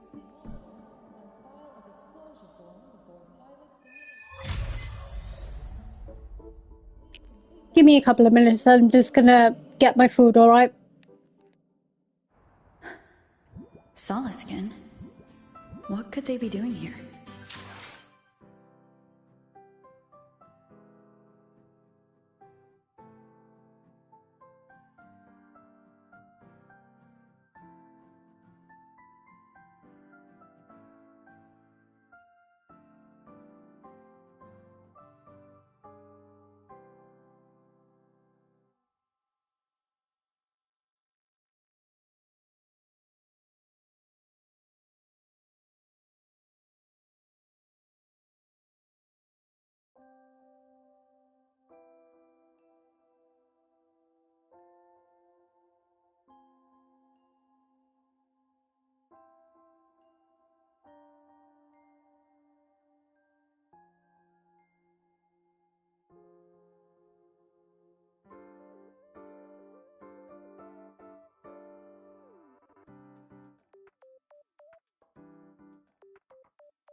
Alright, I'm back. I got jacket potato with cheese and butter.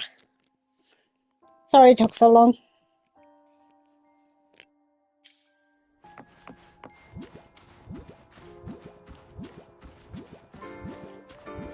That's Oliskin. It's headed straight for the Synchroling training grounds.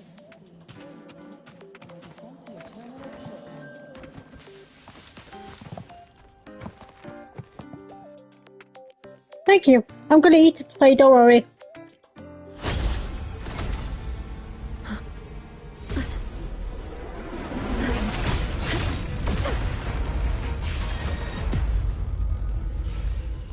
My frequency loss. It's getting worse.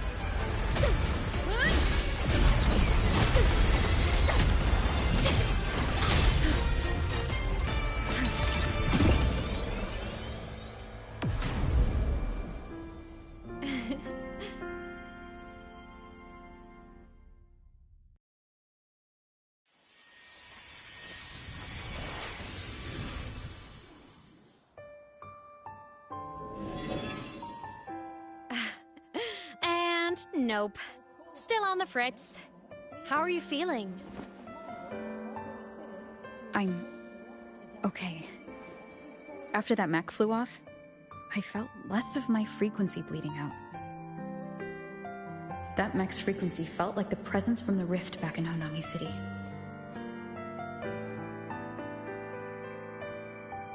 Aemeath, that mech only left after it saw you. After you clashed with it. Oh my god! Heather, I was fucking right! Do you know the fucking full sovereign, the fortress in Honami City with Chisa? It's the same fucking thing. Remember they kept saying, go home? Leave, go home? It's the fucking same thing! Oh my god, I was fucking right! After playing Aemeath's story again now, yeah, it's all piecing together. I was fucking right. Spider-Man San says, I was fucking absolutely right. Full storefront, the one that told us to go home in Honami City, is the mech. AKA Rover. Ah, I'm a genius! Spider's tingly senses are going off! I'm right about a lot of things in this fucking game. Like, when I was playing the game, it's so predictable. I knew something about Navora. Like, the first time she came on here, I was like, yeah, I don't fucking trust you. You're hiding something, you bitch. And then when it came to Senrika, she was kind of hiding something as well. And so was Danya. And I was like, I got you, you motherfuckers. But I love Danya anyway, so she doesn't count because she's being manipulated. That's twice you've saved me. Each time I'm left with more questions than answers. They say you're the Exostrider Synchronist who's been missing for over 10 years. By the way, Heather. I decided to look it up again. Because remember when you looked it up about Danya not being the resonator, Threnodian, blah blah blah, so whatsoever? Fuck you. Do you remember when I told you about that? And you were like, no, she's not going to be the resonator. She's not going to be the resonator. I looked it up on Google again. Because everything was pointing to it. She is going to be the resonator. Because it said on Google, when I looked it up, it said that she's going to be, that she has a significant part of being a resonator to Alpha F1 or whatever his fucking name is. I decided to look it up again, and a lot of people have been saying it, because the first time you looked it up, it said that she isn't, but if you look it up a second time, it actually says that she is. Now, Google could be wrong. You know, because Google is always fucking wrong. But, spider sensors are going off. Maybe she's being controlled. Yeah, because maybe she's being controlled to be that fucking resonator, you know, and she doesn't really want it, because think about it, she cared about the fucking rabbit. She was scared shitless of not being useless to the Fraxtest because they would dispose of her, meaning fucking kill her. We don't even know if fucking Philova is still alive. And your hand back there.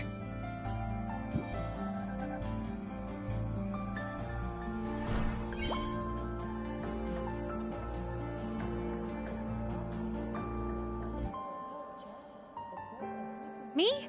I'm not the Exostrator's synchronous now. I'm its resonator. I just died first. Call me a digital ghost.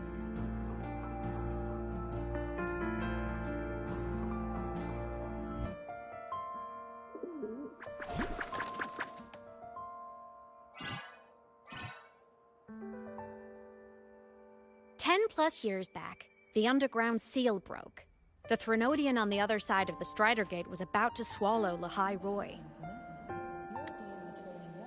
Also, if you watch the trailer, the Miko, which is Hayuki, always sends a dove out, which is a white bird.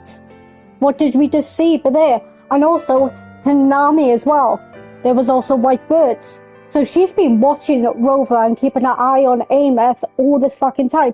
Because if you remember rightly, when Chisa said, "I'd like to make a wish," we saw Aemeath, her shooting star flying over.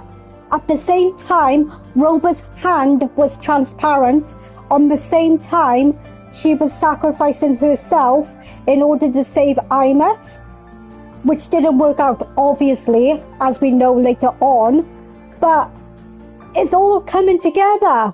So what is fucking Chisa? What did she make that wish for? You know, why was Aemeath there? You know? There's so much questions! There's so much questions! My brain is going wee! I'm gonna be up all fucking night, aren't I? I'm gonna be up all fucking night. The perks of having ADHD and autism, and I fucking hate them. But the perks. Exactly. Why did Chisa make that wish? And now Aemeath is fucking, aka dead. Sorry, I'm gonna shut up now. I was still a student.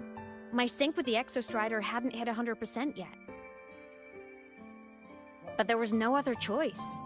The Exostrider was still sleeping. So I had to do something unorthodox. So you overclocked yourself to try to resonate with it? Yup. Impressive, right? I woke the big guy up. If only for a second. The seal held. The crisis averted. Everyone I cared about, they made it out okay. But it was too much for me. My body couldn't take it and got totally torn apart. So yeah, I died. But I'm still here, just floating around. I've been a little invisible. Well, a lot invisible. To everyone until you.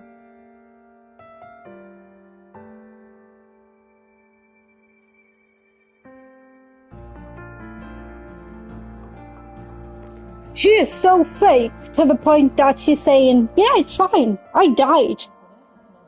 She's faking her happiness. And that's fucking sad. Because I've been there, girl. Where it's so lonely that you just fucking fake everything. You fake happiness to make your friends happy. I know, I've been there.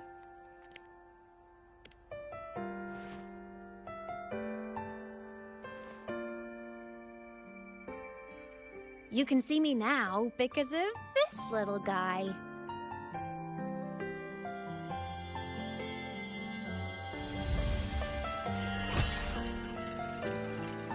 The Exostrider's reactor core. My existence is kinda tethered to it now. Think of it as my heart. Even as a digital ghost, I never stopped trying to pull myself back together, to get back to reality.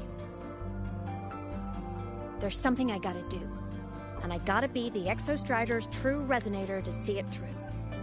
Yeah, exactly. And what did I say before Aemeath's story and Hayuki, whatever her fucking name is? What did I say about Chisa? She's going to have a big part in it, considering she can fucking rip space apart, you know? Or someone is going to be a part of it. It's either going to be Chisa or it's going to be someone else. Well, I was fucking correct. But our resonance started with an overclock. The power I got was unstable from the get-go. I've spent years building it back up with this core. The Soliskin have been my little helpers too. Then, not long ago, you ended up with it. That became your backstage pass to seeing me.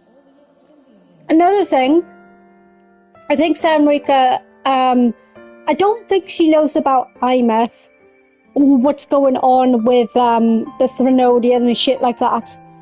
But since she can talk to the Soliskin that brought Aemeath back, she has to be a part of the story somehow. I don't know what she has part of the story yet, but I have a funny feeling she's going to be an important character, you know? Not long ago. You mean when the reactor drive fell? Bingo! Since then, the core has become energy stored inside you. This is the first time I managed to make it solid. Took me a bit to figure out the trick.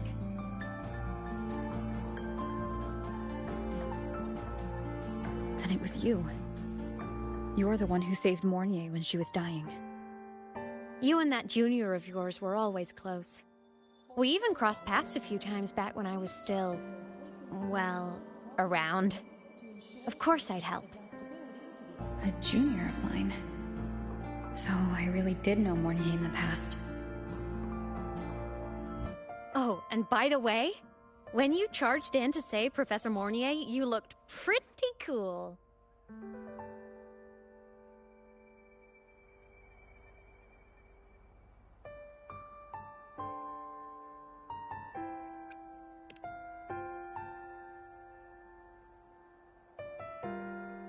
All right, no more teasing. But I mean it. No matter what, you always choose to save. And to me, that's the coolest thing in the world. The most beautiful. Anyway, back to business. The reactor core is tied to Sigillum.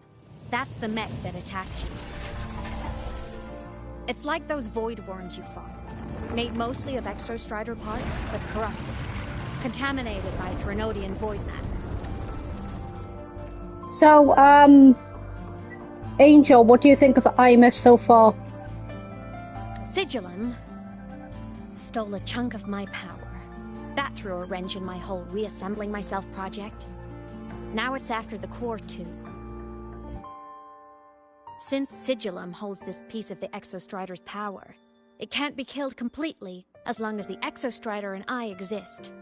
Now, it can only be me who stops it.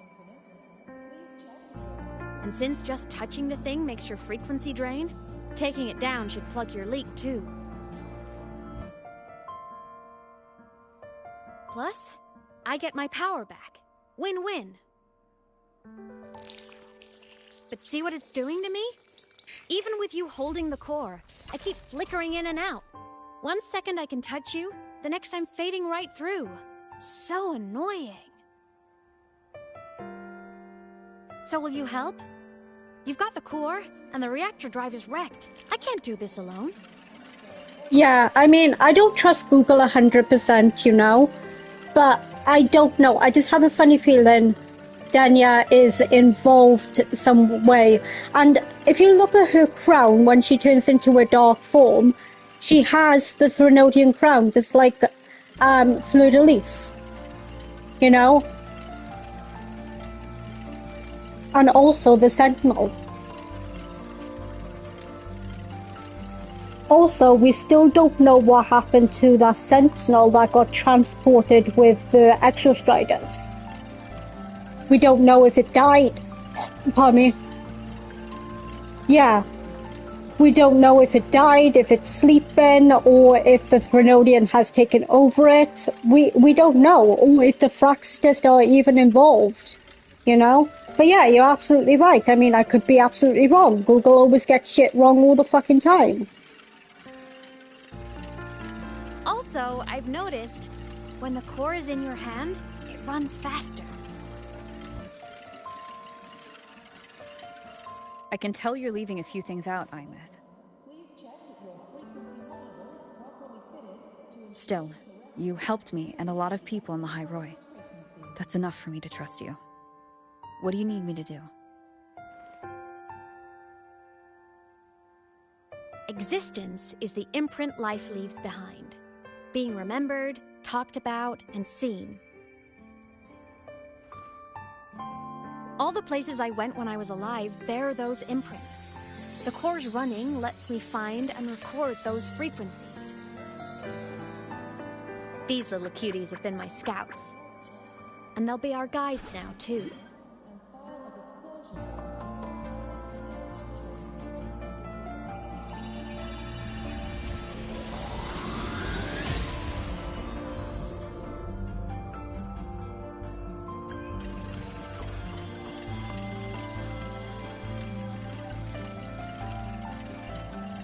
Pretty easy, huh? All you gotta do is carry the core and follow our lead.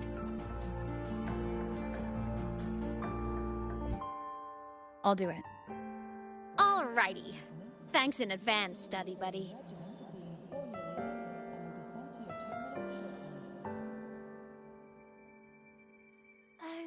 The Soliskin went down the lift. Let's follow. Before we go, I need to contact Mornye. The reactor drive was Lahai Roy's son. If I'm using the core, the Academy will want to know. Go for it. No problem. I just read your message now. Because it doesn't show all of it. But yeah.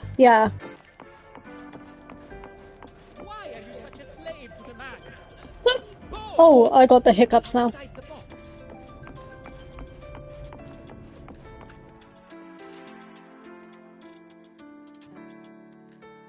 Aemeath definitely glossed over some things. Like what happened during our previous encounter, what she's done since becoming a digital ghost, and the real reason why Sigillum stole her power. After years drifting like this, to still hold on to that spirit, her will must be strong. Prying answers from her won't be easy. I'll bide my time. The right moment will come. I just noticed something.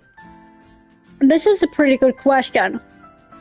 Because Aemeath doesn't have a physical... Well, she kind of does have a physical body due to the exostorm.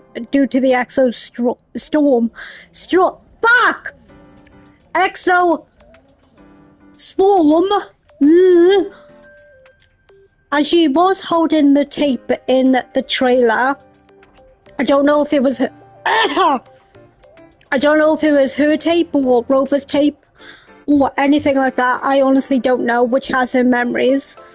So if we are able to save her and she does come back, will she stay as a digital ghost or will she have a physical body? And if so, wouldn't she be already be dead, considering she's been dead for 10 years? You know? And can a digital ghost actually die again? Does that make sense? Because she literally merged her mind and body with the actual Strider. You know, because she's the resonator. Does that make sense? Has something happened, Mentor? I see. So the reactor drive's core survived the crash. It must be the key to reactivating the Exostrider. Of course, then the official stance is that it be returned. Star Torch Academy and the Roya would both agree on that. But, as you said, curiosity from the Institute is inevitable. Mornye? My. Already caused a stir in the training grounds. Color me impressed. I'll have people clean up the aftermath. You can carry on as you see fit. You were monitoring my comms with Mornye? You're a person of special interest. Of course we keep an eye on your movements. We? Yes, we. The Space Trek Collective. Think of us as the annoying adults on campus. I'll handle the debate between the Institute and the Academy about the core. This is a matter of priority. They'll listen to me. But when you're done with your business, I'll need you to return the core to the Exostrider. You didn't mention it to Mornye, but I suspect your possession of it traces back to Aemeath, doesn't it? President Lucilla, I don't appreciate being interrogated over a tapped line. My apologies. As the one responsible for this academy, matters related to the Exostrider tend to cloud my judgment. After the incident with Warren, we upgraded safety protocols on public lines. No more overstepping.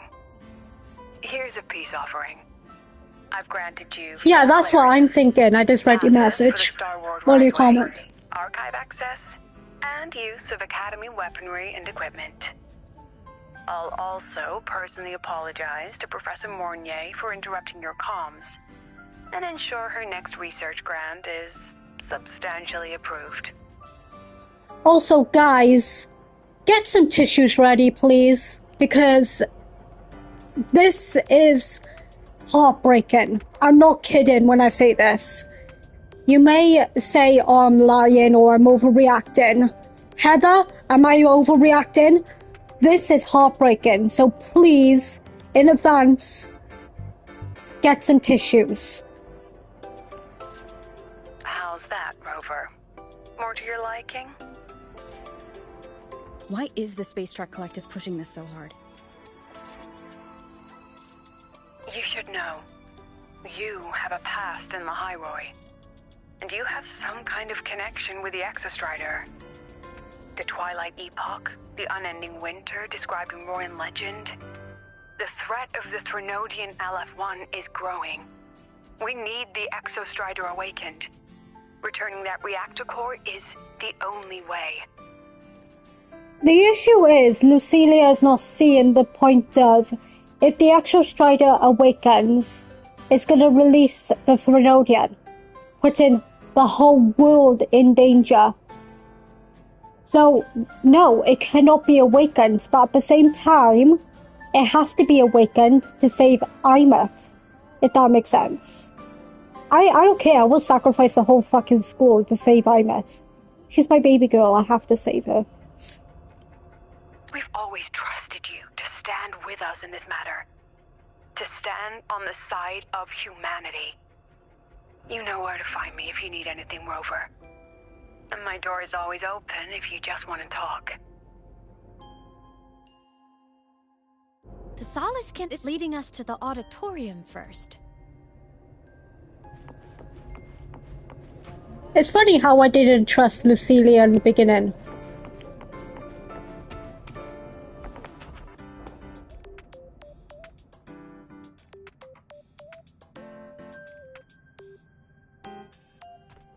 Yeah, exactly. And the issue is, we're going to save Aemeath, obviously, because the community will probably storm Coral Games and fucking get fucking machetes and destroy them at this point, because everyone, the community, I've never seen the community come so together to save a daughter in a video game, which is crazy to me, you know? But we don't know what's going to happen behind that Strider Gate. It's unknown to everyone. And Rover's going to be alone as well. The new solar celebration is almost here. I wonder what they'll put on this time. By then, exams will be over, and we'll finally get a long break. Ah, vacation. What's not to look forward to?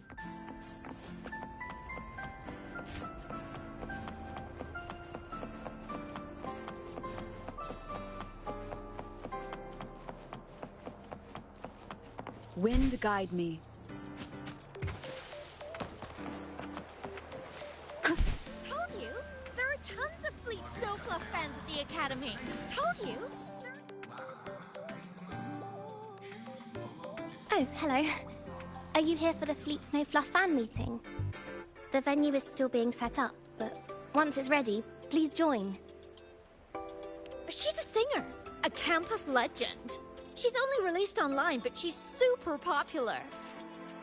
But her site hasn't been updated in over 10 years. She posted one last demo, and then nothing. Don't be such a downer. Maybe she just graduated and moved on to bigger things. Probably never showed her face to keep her life private. Doesn't matter. We still have her music. Here, even if you're not a fan, you should give her a listen. I'm new here, but even I was hooked when I first heard her songs.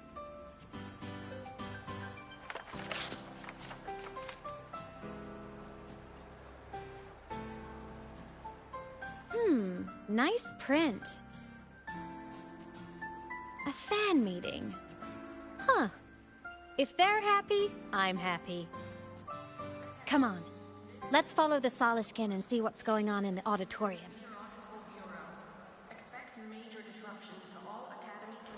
Told you! By the way, if you love music, you're gonna love Aemeath's voice because she sounds better than most pop stars nowadays. And I think Heather will vouch for this on me. Snowfluff fans at the Academy. Her voice is fucking amazing. It's so beautiful, but I'm probably gonna cry when I hear her voice.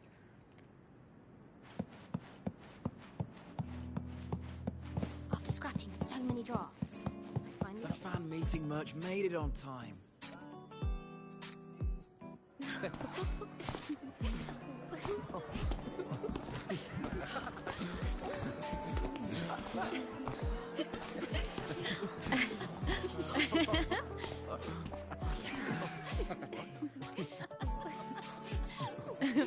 What?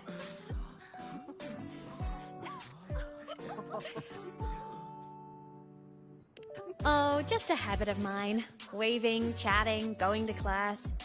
It makes me feel like I'm still alive.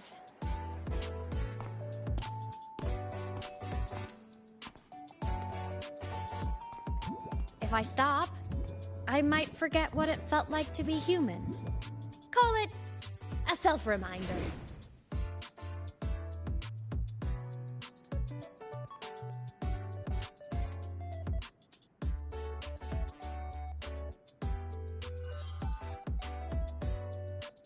Fleet Snowfluff? Yep, that's me. But don't say my alias out loud. It's embarrassing. So you weren't just a synchronist. You had a whole other life here. Just one of my many hobbies. I was into photography, gaming, movie nights with friends. Figured you only get to be a student for a few years. And I wasn't the ambitious researcher type. I wanted to soak it all up while I could. Aemeath is exactly like I tried a me. little bit of everything. I just wanted a happy, carefree life. Aemeath is exactly like me. I love photography. I love hanging out with my friends. And I fucking love video games. And yeah, even though I got a crap voice, I love singing. I love music. But only game type music, you know? So she's exactly like me, you know? She's upbeat and going as well.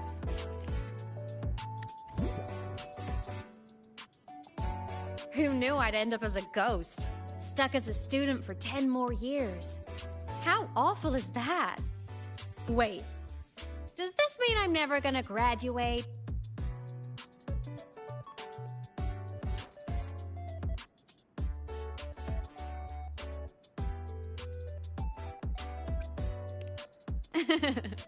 I get it. School life is easier. A whole lot less complicated. 100%. I have to say, it's really moving to hear people talk about my songs after all this time. I wrote those for myself, you know? Never expected so many people to care.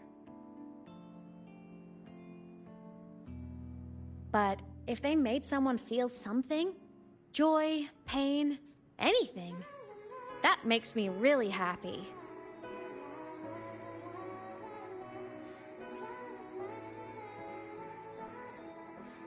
Hey, listen. Hear that song playing in the auditorium? That's the unfinished demo I left on my site. What a shame. I really should have finished that before the training run. Now it's my little musical epitaph.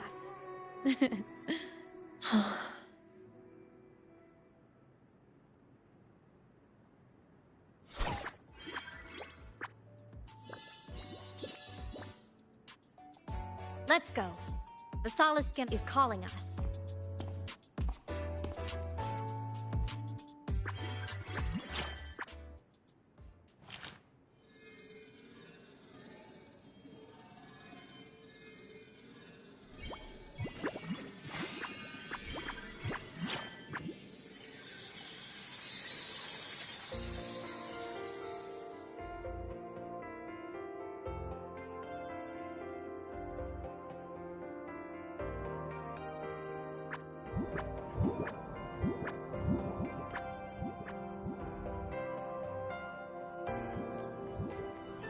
Is that the student rep from Rebel College? That's one bold speech. Is she giving a welcome speech or recruiting for a space adventure club? Uh-oh, the professors look upset. But she made a good point, didn't she? Isn't that passion the entire reason we're here? To explore whatever's out there again.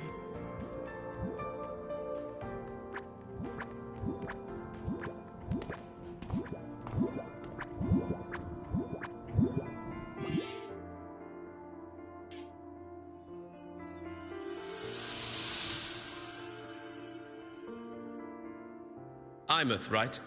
I remember her sync test scores were off the charts. We might be looking at this year's prime Exostrider candidate. Don't be so sure. Heard about her extracurriculars. Put nicely, she's quite the dabbler.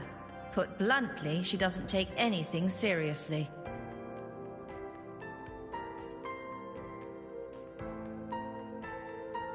Potential is still potential.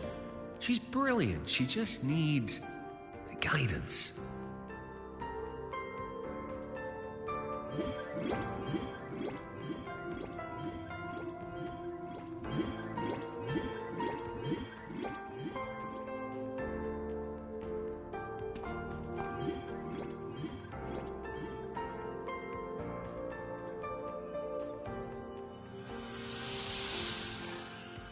May we one day walk among the stars, to touch with our own hands a universe so cold, so real, and so breathtakingly beautiful.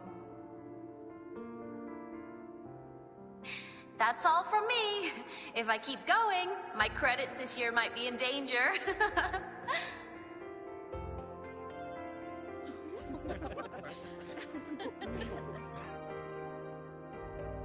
It's an amazing feeling to be here at Star Torch Academy, and to know I'll be sharing this journey into the great unknown with all of you.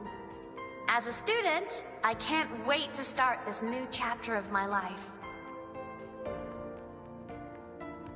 There's just one thing missing today. I wish my family could be here in the crowd to hear this. So, to her, I want to say, I'm doing great. And I'm happy.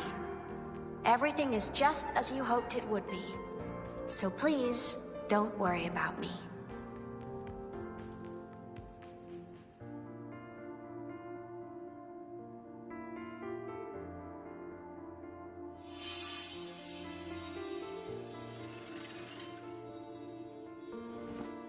Okay, that got me a bit emotional, I'm not gonna lie.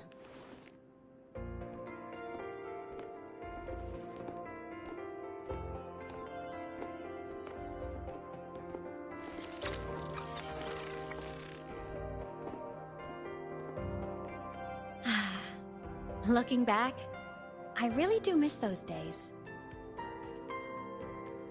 Star Torch Academy is a nice place. I mean, I caused my fair share of trouble, but the professors never turned me away from lectures. You saved the High Roy, Aemeath. But you paid for it with your future. And no one even knows.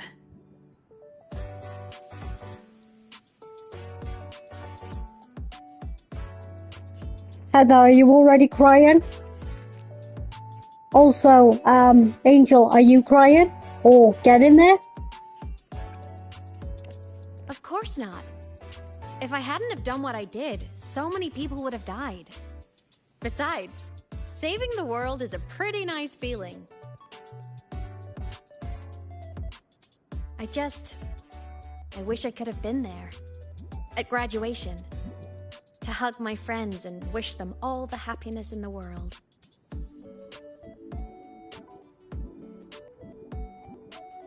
The Solaskin headed outside. Let's catch up.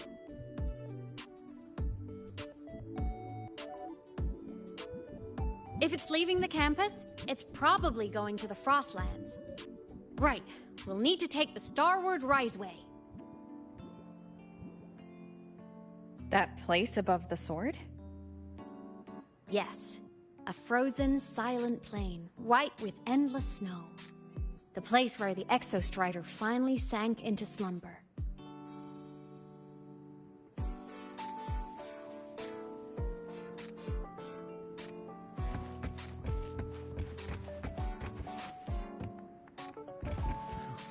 Thinking about how all of us are... Our next stop is the Starward Riseway. Are you ready? Oh no! Heather, I just had a vision of the fucking mammoths! I hope it doesn't happen to me again!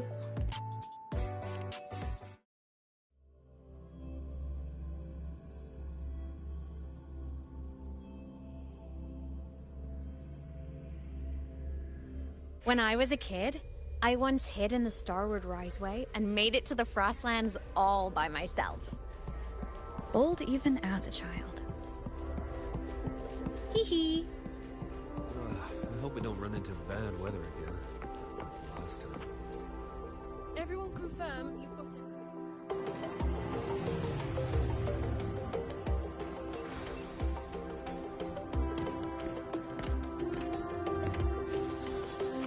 I swear to God, if it happens to me again, I'm gonna be so fucking pissed.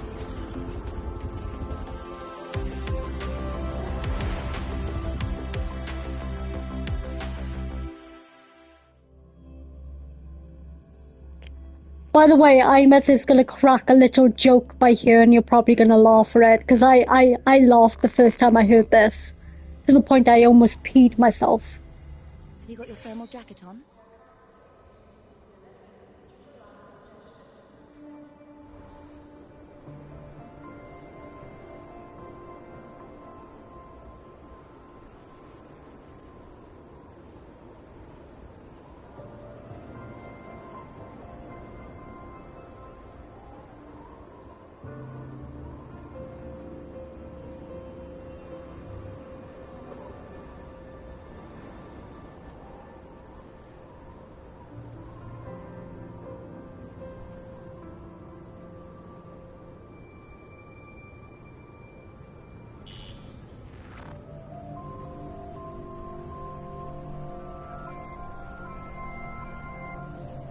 Cold?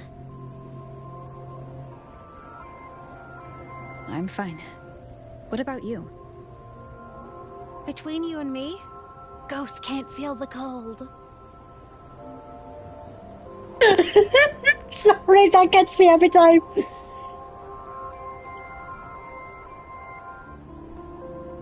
The snow. It's so beautiful. What a coincidence to run into you here. This is a pleasant surprise. Also, Heather, we're gonna count the nose boops. Oh! So that's the first one. When he's around, just pretend I'm not here. Otherwise, you look like a weirdo talking to thin air. Actually, second one, considering she did the nose boop in the beginning. This is our secret journey. We gotta count the nose boops. You know him? He's the school doctor. All the students know him. I didn't super well, but I do know that he's been in Lehigh Roy for a long time, and you can trust him. You came to the Frostlands for the Exostrider?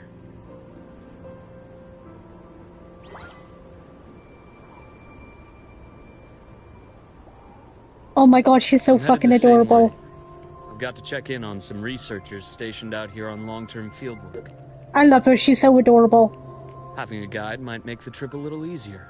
What do you say? Let me help you modify your bike. There are quite a few waterways, and its current setup might not handle them well. You know how to modify bikes? You pick up a few things when you come here as often as I do. Oh, I used to love riding. My friends even called me the Speed Queen. Though that was usually while they were white-knuckling the seat and screaming. Her and Lune would make best friends ever, wouldn't they? They literally would. Look at this place. Hard to believe it, but years ago, all of this was a lush green forest. I remember this in the trailer. The Roy were nomads, the true natives of Lehigh Roy, who walked in step with nature itself. That's what I like about the trailers with Wuwa, because they don't lie in the trailers. When they show something like this, it's actually in the game. Unlike, you know, Call of Duty, where they show this and that in the trailers and it never fucking happens. But with Wuwa, or Weathering Waves, or whatever you like to call it, in the trailers, they do actually show what is happening in the trailers in the game, if that makes sense. They show all of it, which is really good. But I remember this, when I watched the trailer, I remember Luke saying this. And I got excited, because I was like, oh, new area. Was it the lament that changed it into Frostlands? Yes. It triggered a magnetic pole shift. From then on, Lehigh Roy became the new pole. But a lament wasn't the only cataclysm stirring back then.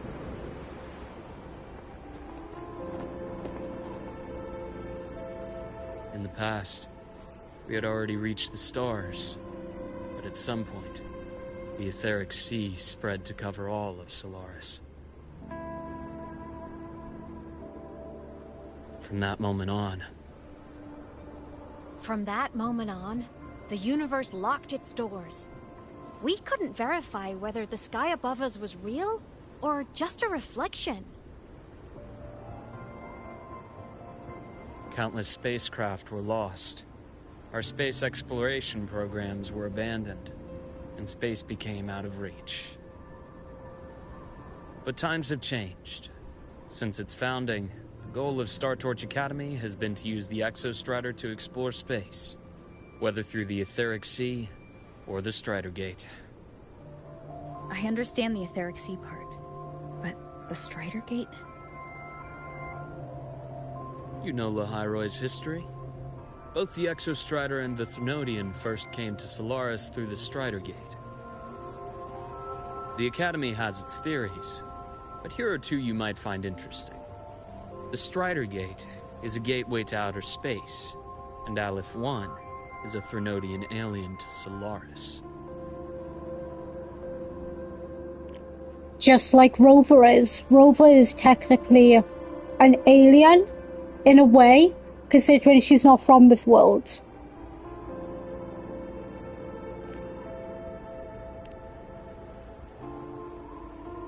With a gateway like that, of course we want to open it. But to pass through, you must awaken the Exostrider and be prepared to face Aleph 1 head-on.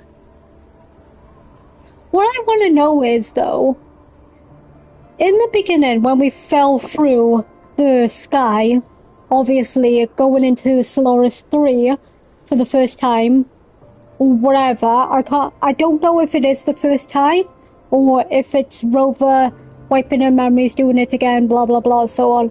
She gets the tacit mark.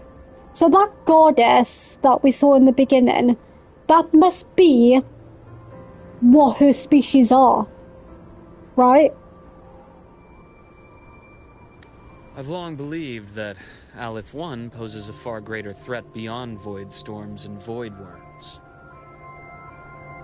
With other Threnodians, we can at least glean clues of their nature from their places of origin and the civilizations they emerge from. But Aleph 1...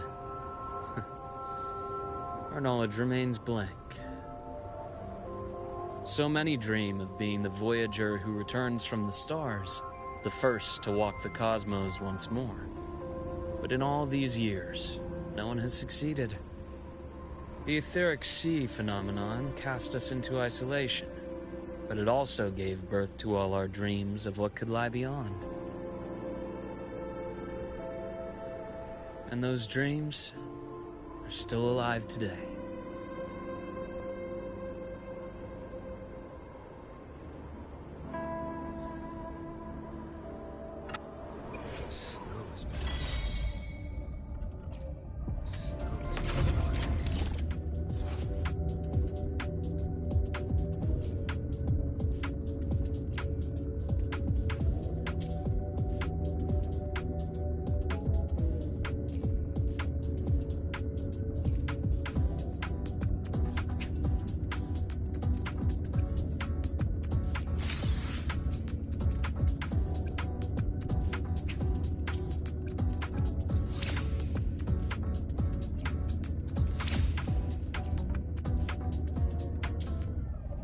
Dr. Herson?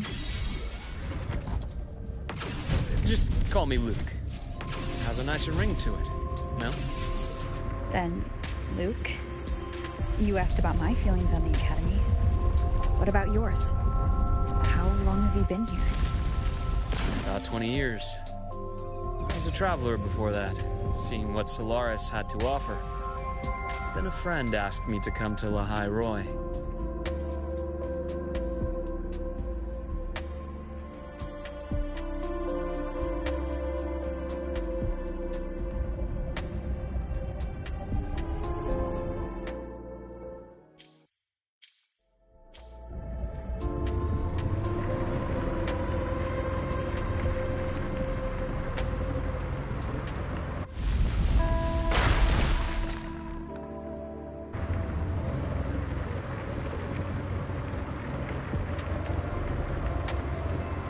See that?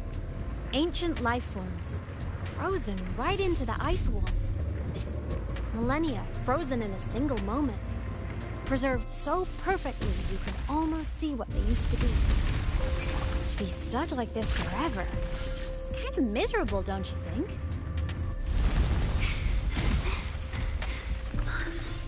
Must be around here. Someone's ahead. That voice. And what's the fucking name? Novova? Something like that.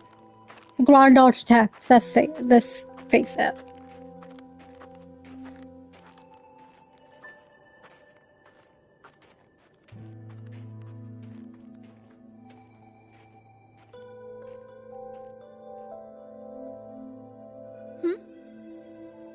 You are the one who was talking to yourself in class.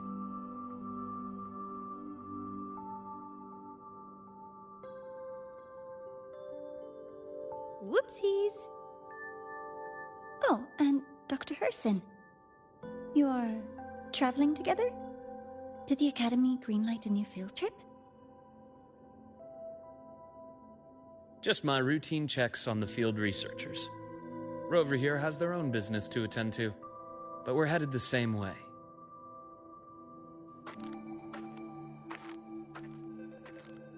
What about you, Miss Navora? Chasing more fallen debris? Yes, exactly.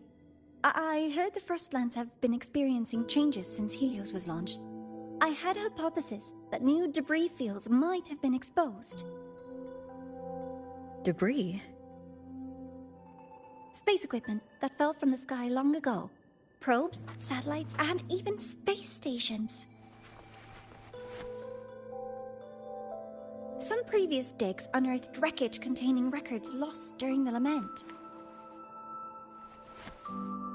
Oh, and images. Photos taken in orbit of other planets. They were absolutely breathtakingly beautiful. I fucking hate her! Sorry. Oh, sorry. I got carried away. Heather, I fucking hate her. I hate her. I hate her. I hate her. I want her to die. Right now. I hate her. I hate her.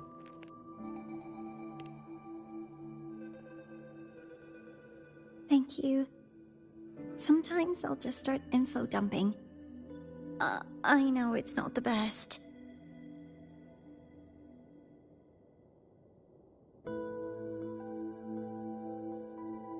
The universe. What secret is it hiding behind all those infinite stars? I really want to know.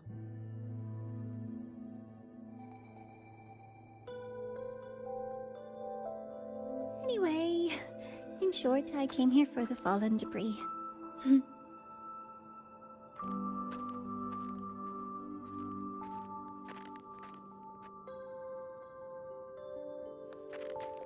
I know it's not her. I'm talking about the fucking artifact. I hate her. High chance that close by. Huh? You know what I mean, right? I love Navora. She's cute. But I hate what she is right now. Run!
I knew it! There had to have been undiscovered debris in this area. It must have been sealed in the ice wall all this time. Luke, Navora, you alright?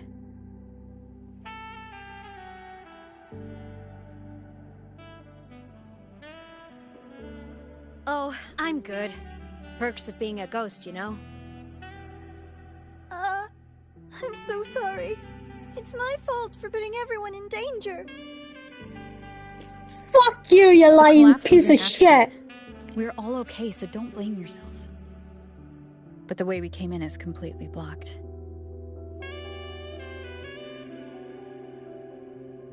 Scaling that ice wall?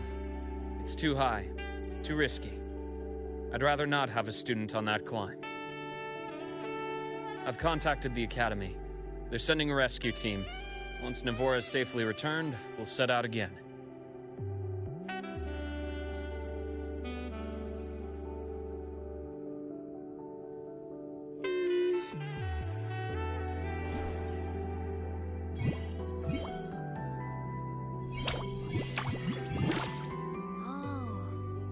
Hey, little guy here says our next stop is deep in the ice.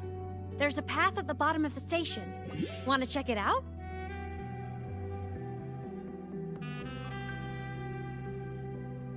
What about waiting inside the station? It's freezing out here, and another collapse is possible.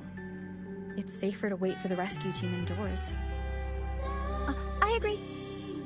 I want to see what's inside too. With Rover on the team, a quick recon. He knows, doesn't he? Up to you. Did you see that smile? Heather! He knows, doesn't he? He fucking knows. Did you see that little smirk he did? He fucking knows. Oh my god, the music.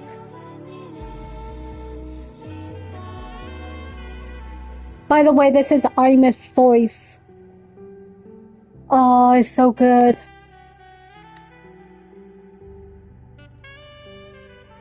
Hey, question. Before you came to Lahai Roy, did you do this kind of thing a lot? What do you mean? Like traveling with a crew, seeing the sights, stumbling into trouble, then going your separate ways. Like a classic road trip movie, you know?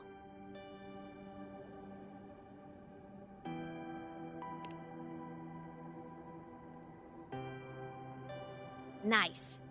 I happen to love those. Looks like this time I get a co-starring role. Amazing. Let's keep going, study buddy.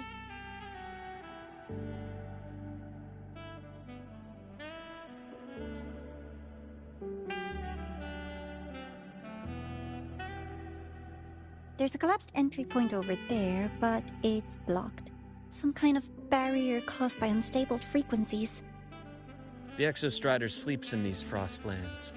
Void storm activity can make local frequencies unstable with fluctuating void matter levels.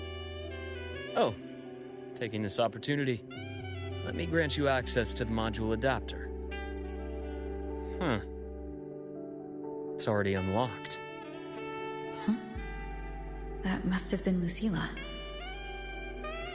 Let's move to an area with a stronger signal so it can be deployed.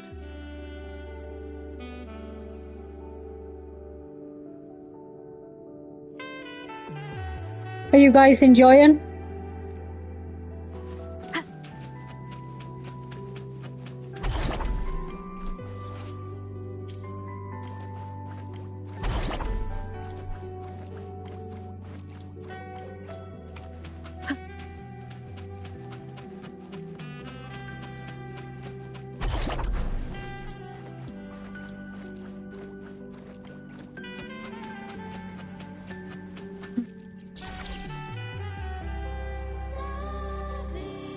This module adapter was developed by Star Torch Academy for Frostland expeditions.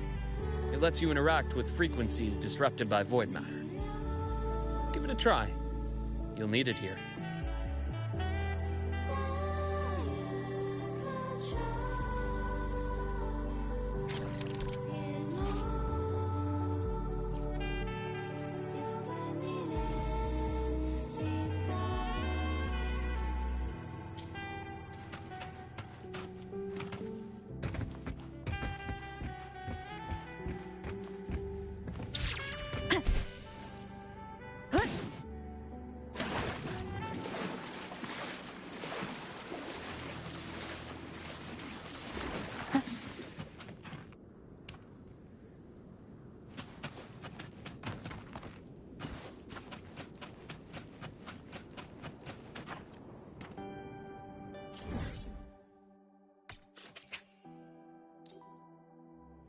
I knew I would fall.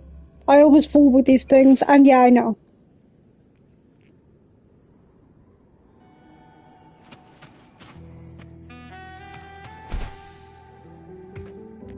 I have fallen in love with Luke, I'm not gonna lie.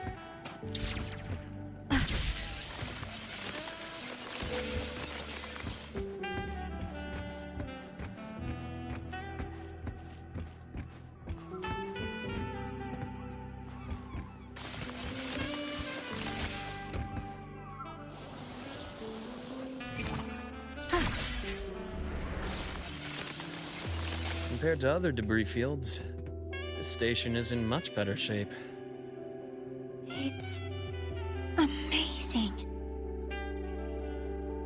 Remember when we thought these were fucking chests? Trying to open them? Wind guide me.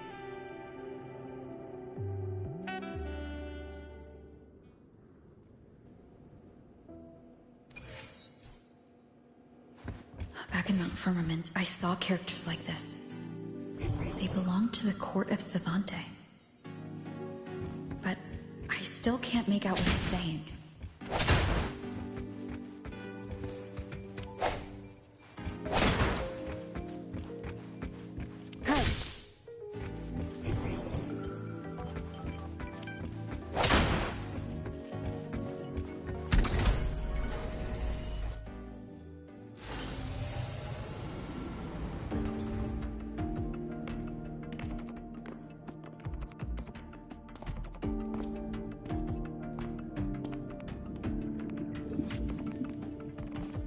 This is...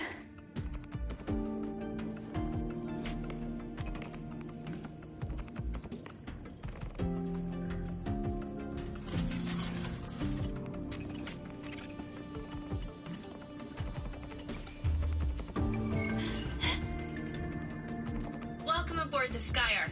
I'm Wenlu, your guide for today's tour. Teachers, please stay with your assigned groups and ensure this one-day tour goes smoothly.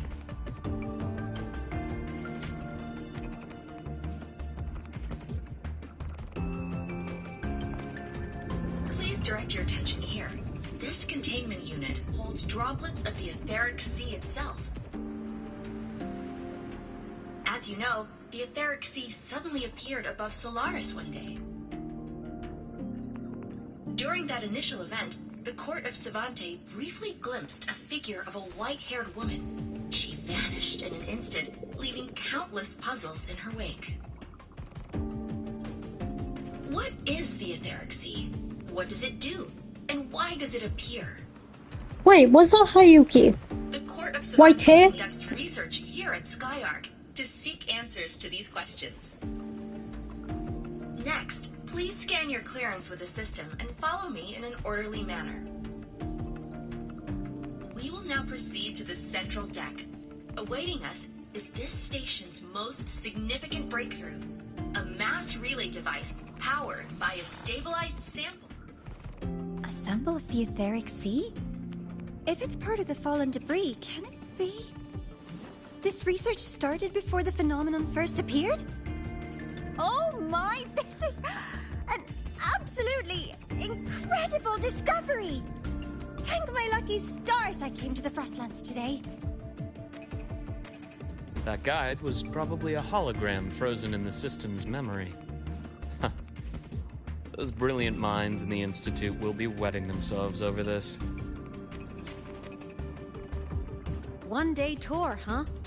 From the way she spoke, the visitors must have been school kids.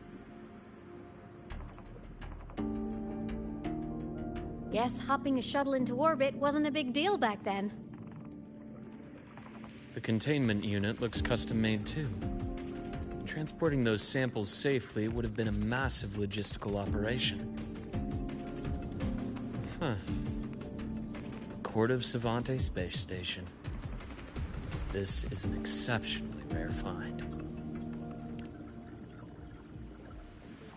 The Academy has recovered other debris from this era. The systems have enough common architecture for me to manage a basic reboot.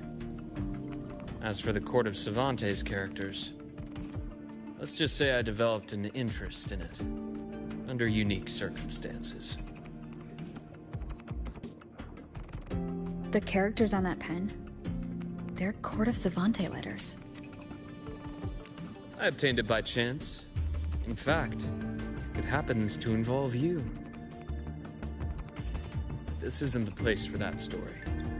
When we're back at the Academy, come by the infirmary. Oh, I did catch her looking at the pen. After all, it is a long story. Ooh, sounds mysterious. I want to hear the story too. Please, pretty please.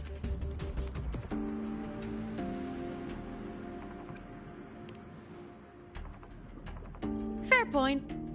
Don't forget I can even sneak into your terminal. Everyone, this way, please. The visitor registration system is here.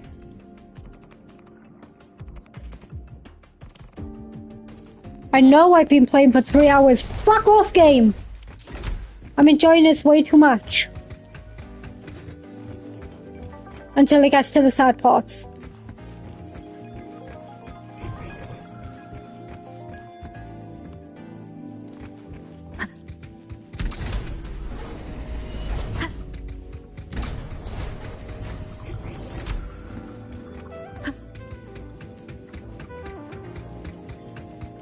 Remnants of the past.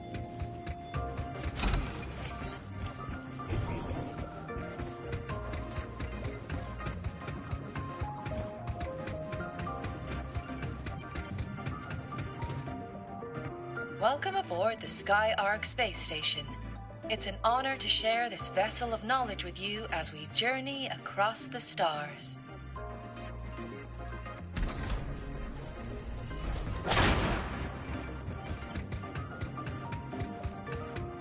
The clearance we got won't grant us access to the entire station. We'll need to register again later.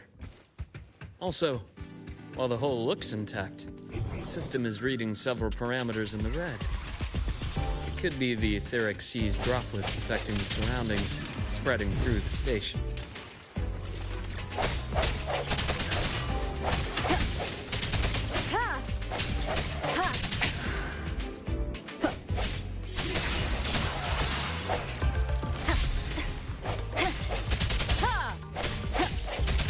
I sense. Hopefully this helps.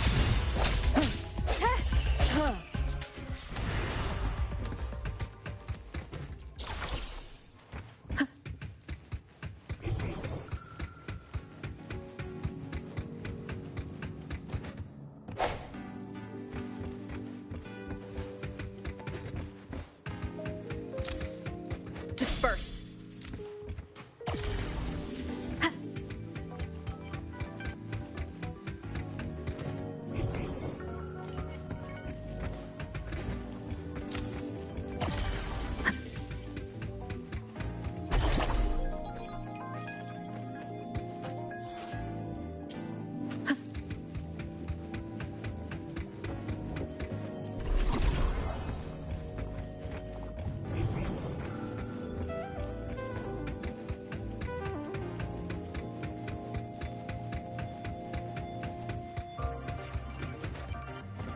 That flowing sphere is the mass relay device, with the etheric sea as its core.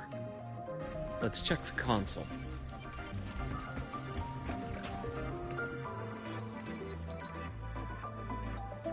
With the droplets dispersed, some space station sectors have become unstable.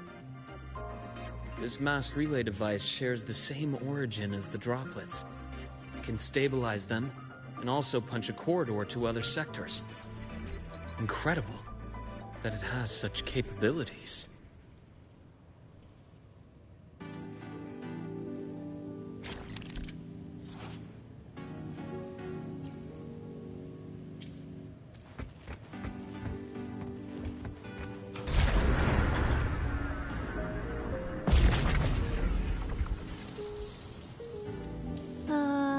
The hatch over there is back to normal.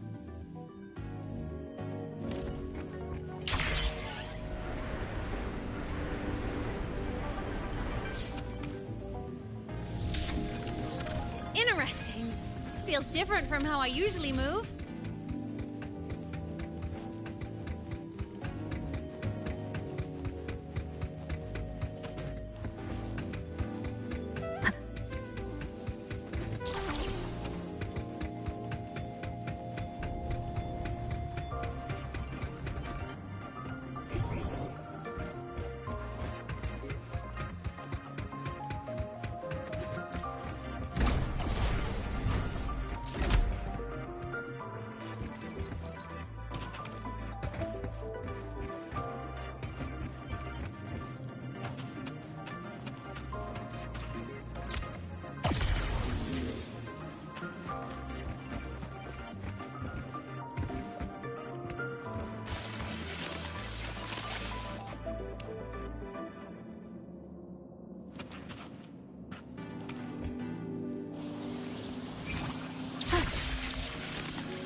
pathway's blocked. Let's try the module adapter.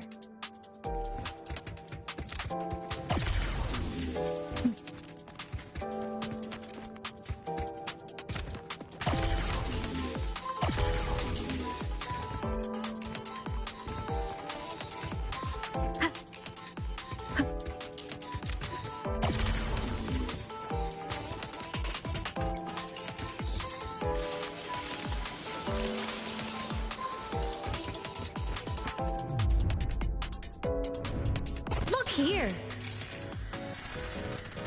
Hello? Digital Ghost, remember? Hacking this is easy. Welcome to Aemeath.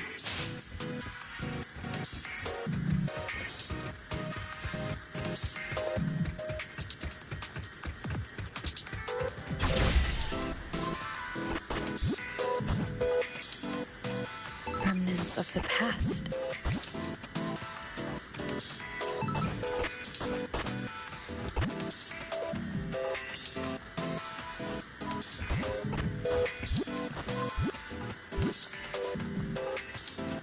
Cherish every game.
This is hard.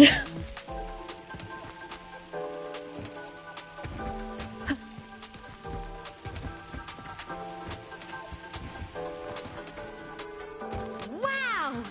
Solaris' rising star, everyone! What a leap! Oh, come on.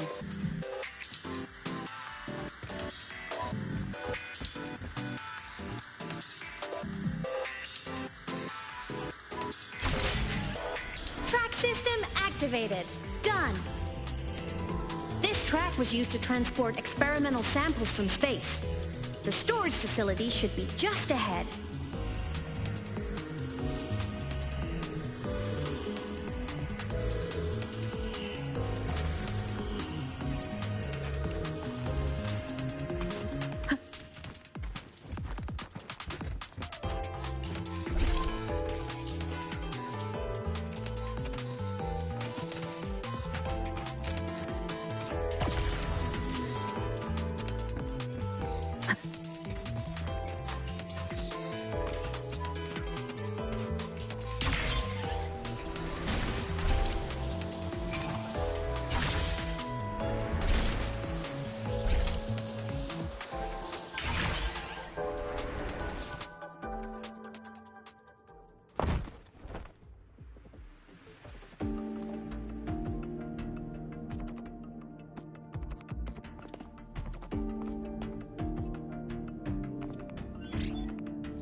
These containment units hold star fragments and etheric sea droplets, all collected in EVA missions by our very own Uncle Clement, who just gave you a tour. It's exhausting work. After each mission, he requires a full cycle in a recovery pod. Let's thank Uncle Clement, and then gather here.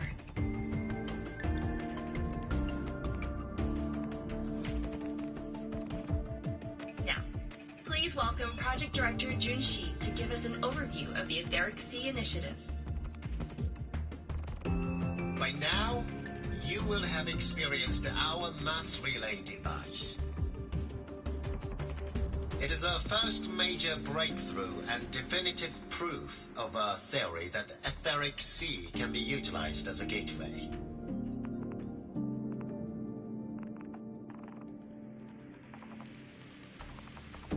The droplets exhibit unique quantum properties. Used as a medium, they could help us reach places no one on Solaris has ever set foot. We haven't found the way yet, but I believe these obstacles will be solved soon.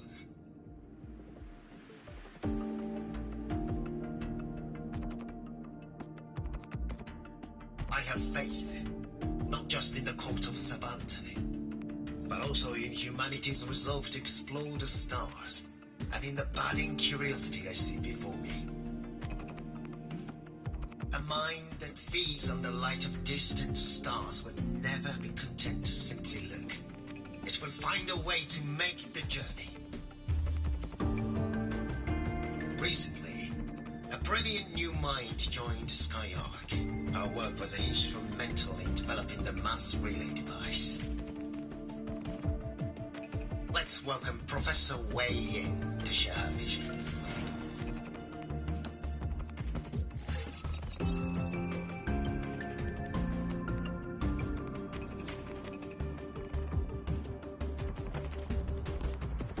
Pity. His hopes never came true. Humanity's quest to reach the stars has only gone backward.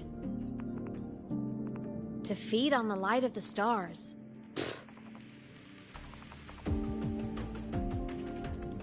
Venturing into the unknown beyond the Etheric Sea. Romantic idea. Though who says something ugly isn't waiting out there in the dark? Over here. I found something interesting in the system logs. The station fell long ago. But according to this, the Skyark system was briefly reactivated after years of silence. Could someone still be alive? Not likely. We'd have found signs of life long before now. The activation sequence was used only to seal hatches and lock equipment. After that, nothing. Can you see who activated it? Hold on. Yes. Clearance belonged to Clement. The one who gathered the droplets. That's all I can pull for now. But the Academy will run a full investigation later. I'll keep you in the loop. Good. Keep me posted. Shame the director's speech got cut off. I can't help but wonder what that colleague of his was going to say.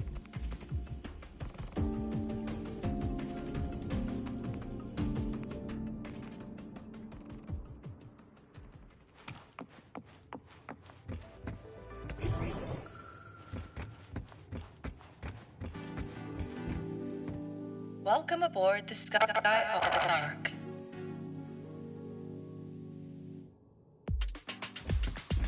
The station's security grid is offline in this sector. The monsters, void matter has made them highly unstable.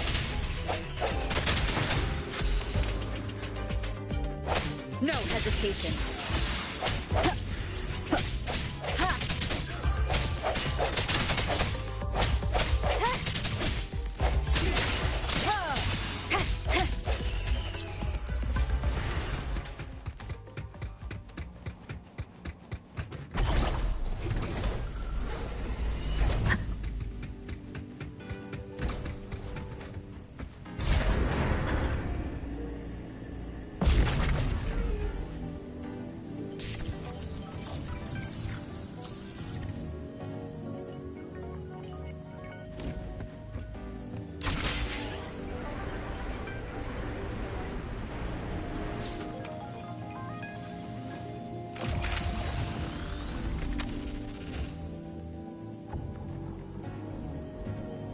Alright, I'm going to take a break here because it is getting late and tomorrow I'll continue. But I hope you're enjoying the story so far. Thanks for watching, everyone. Good night, and I hope you have a good night's rest.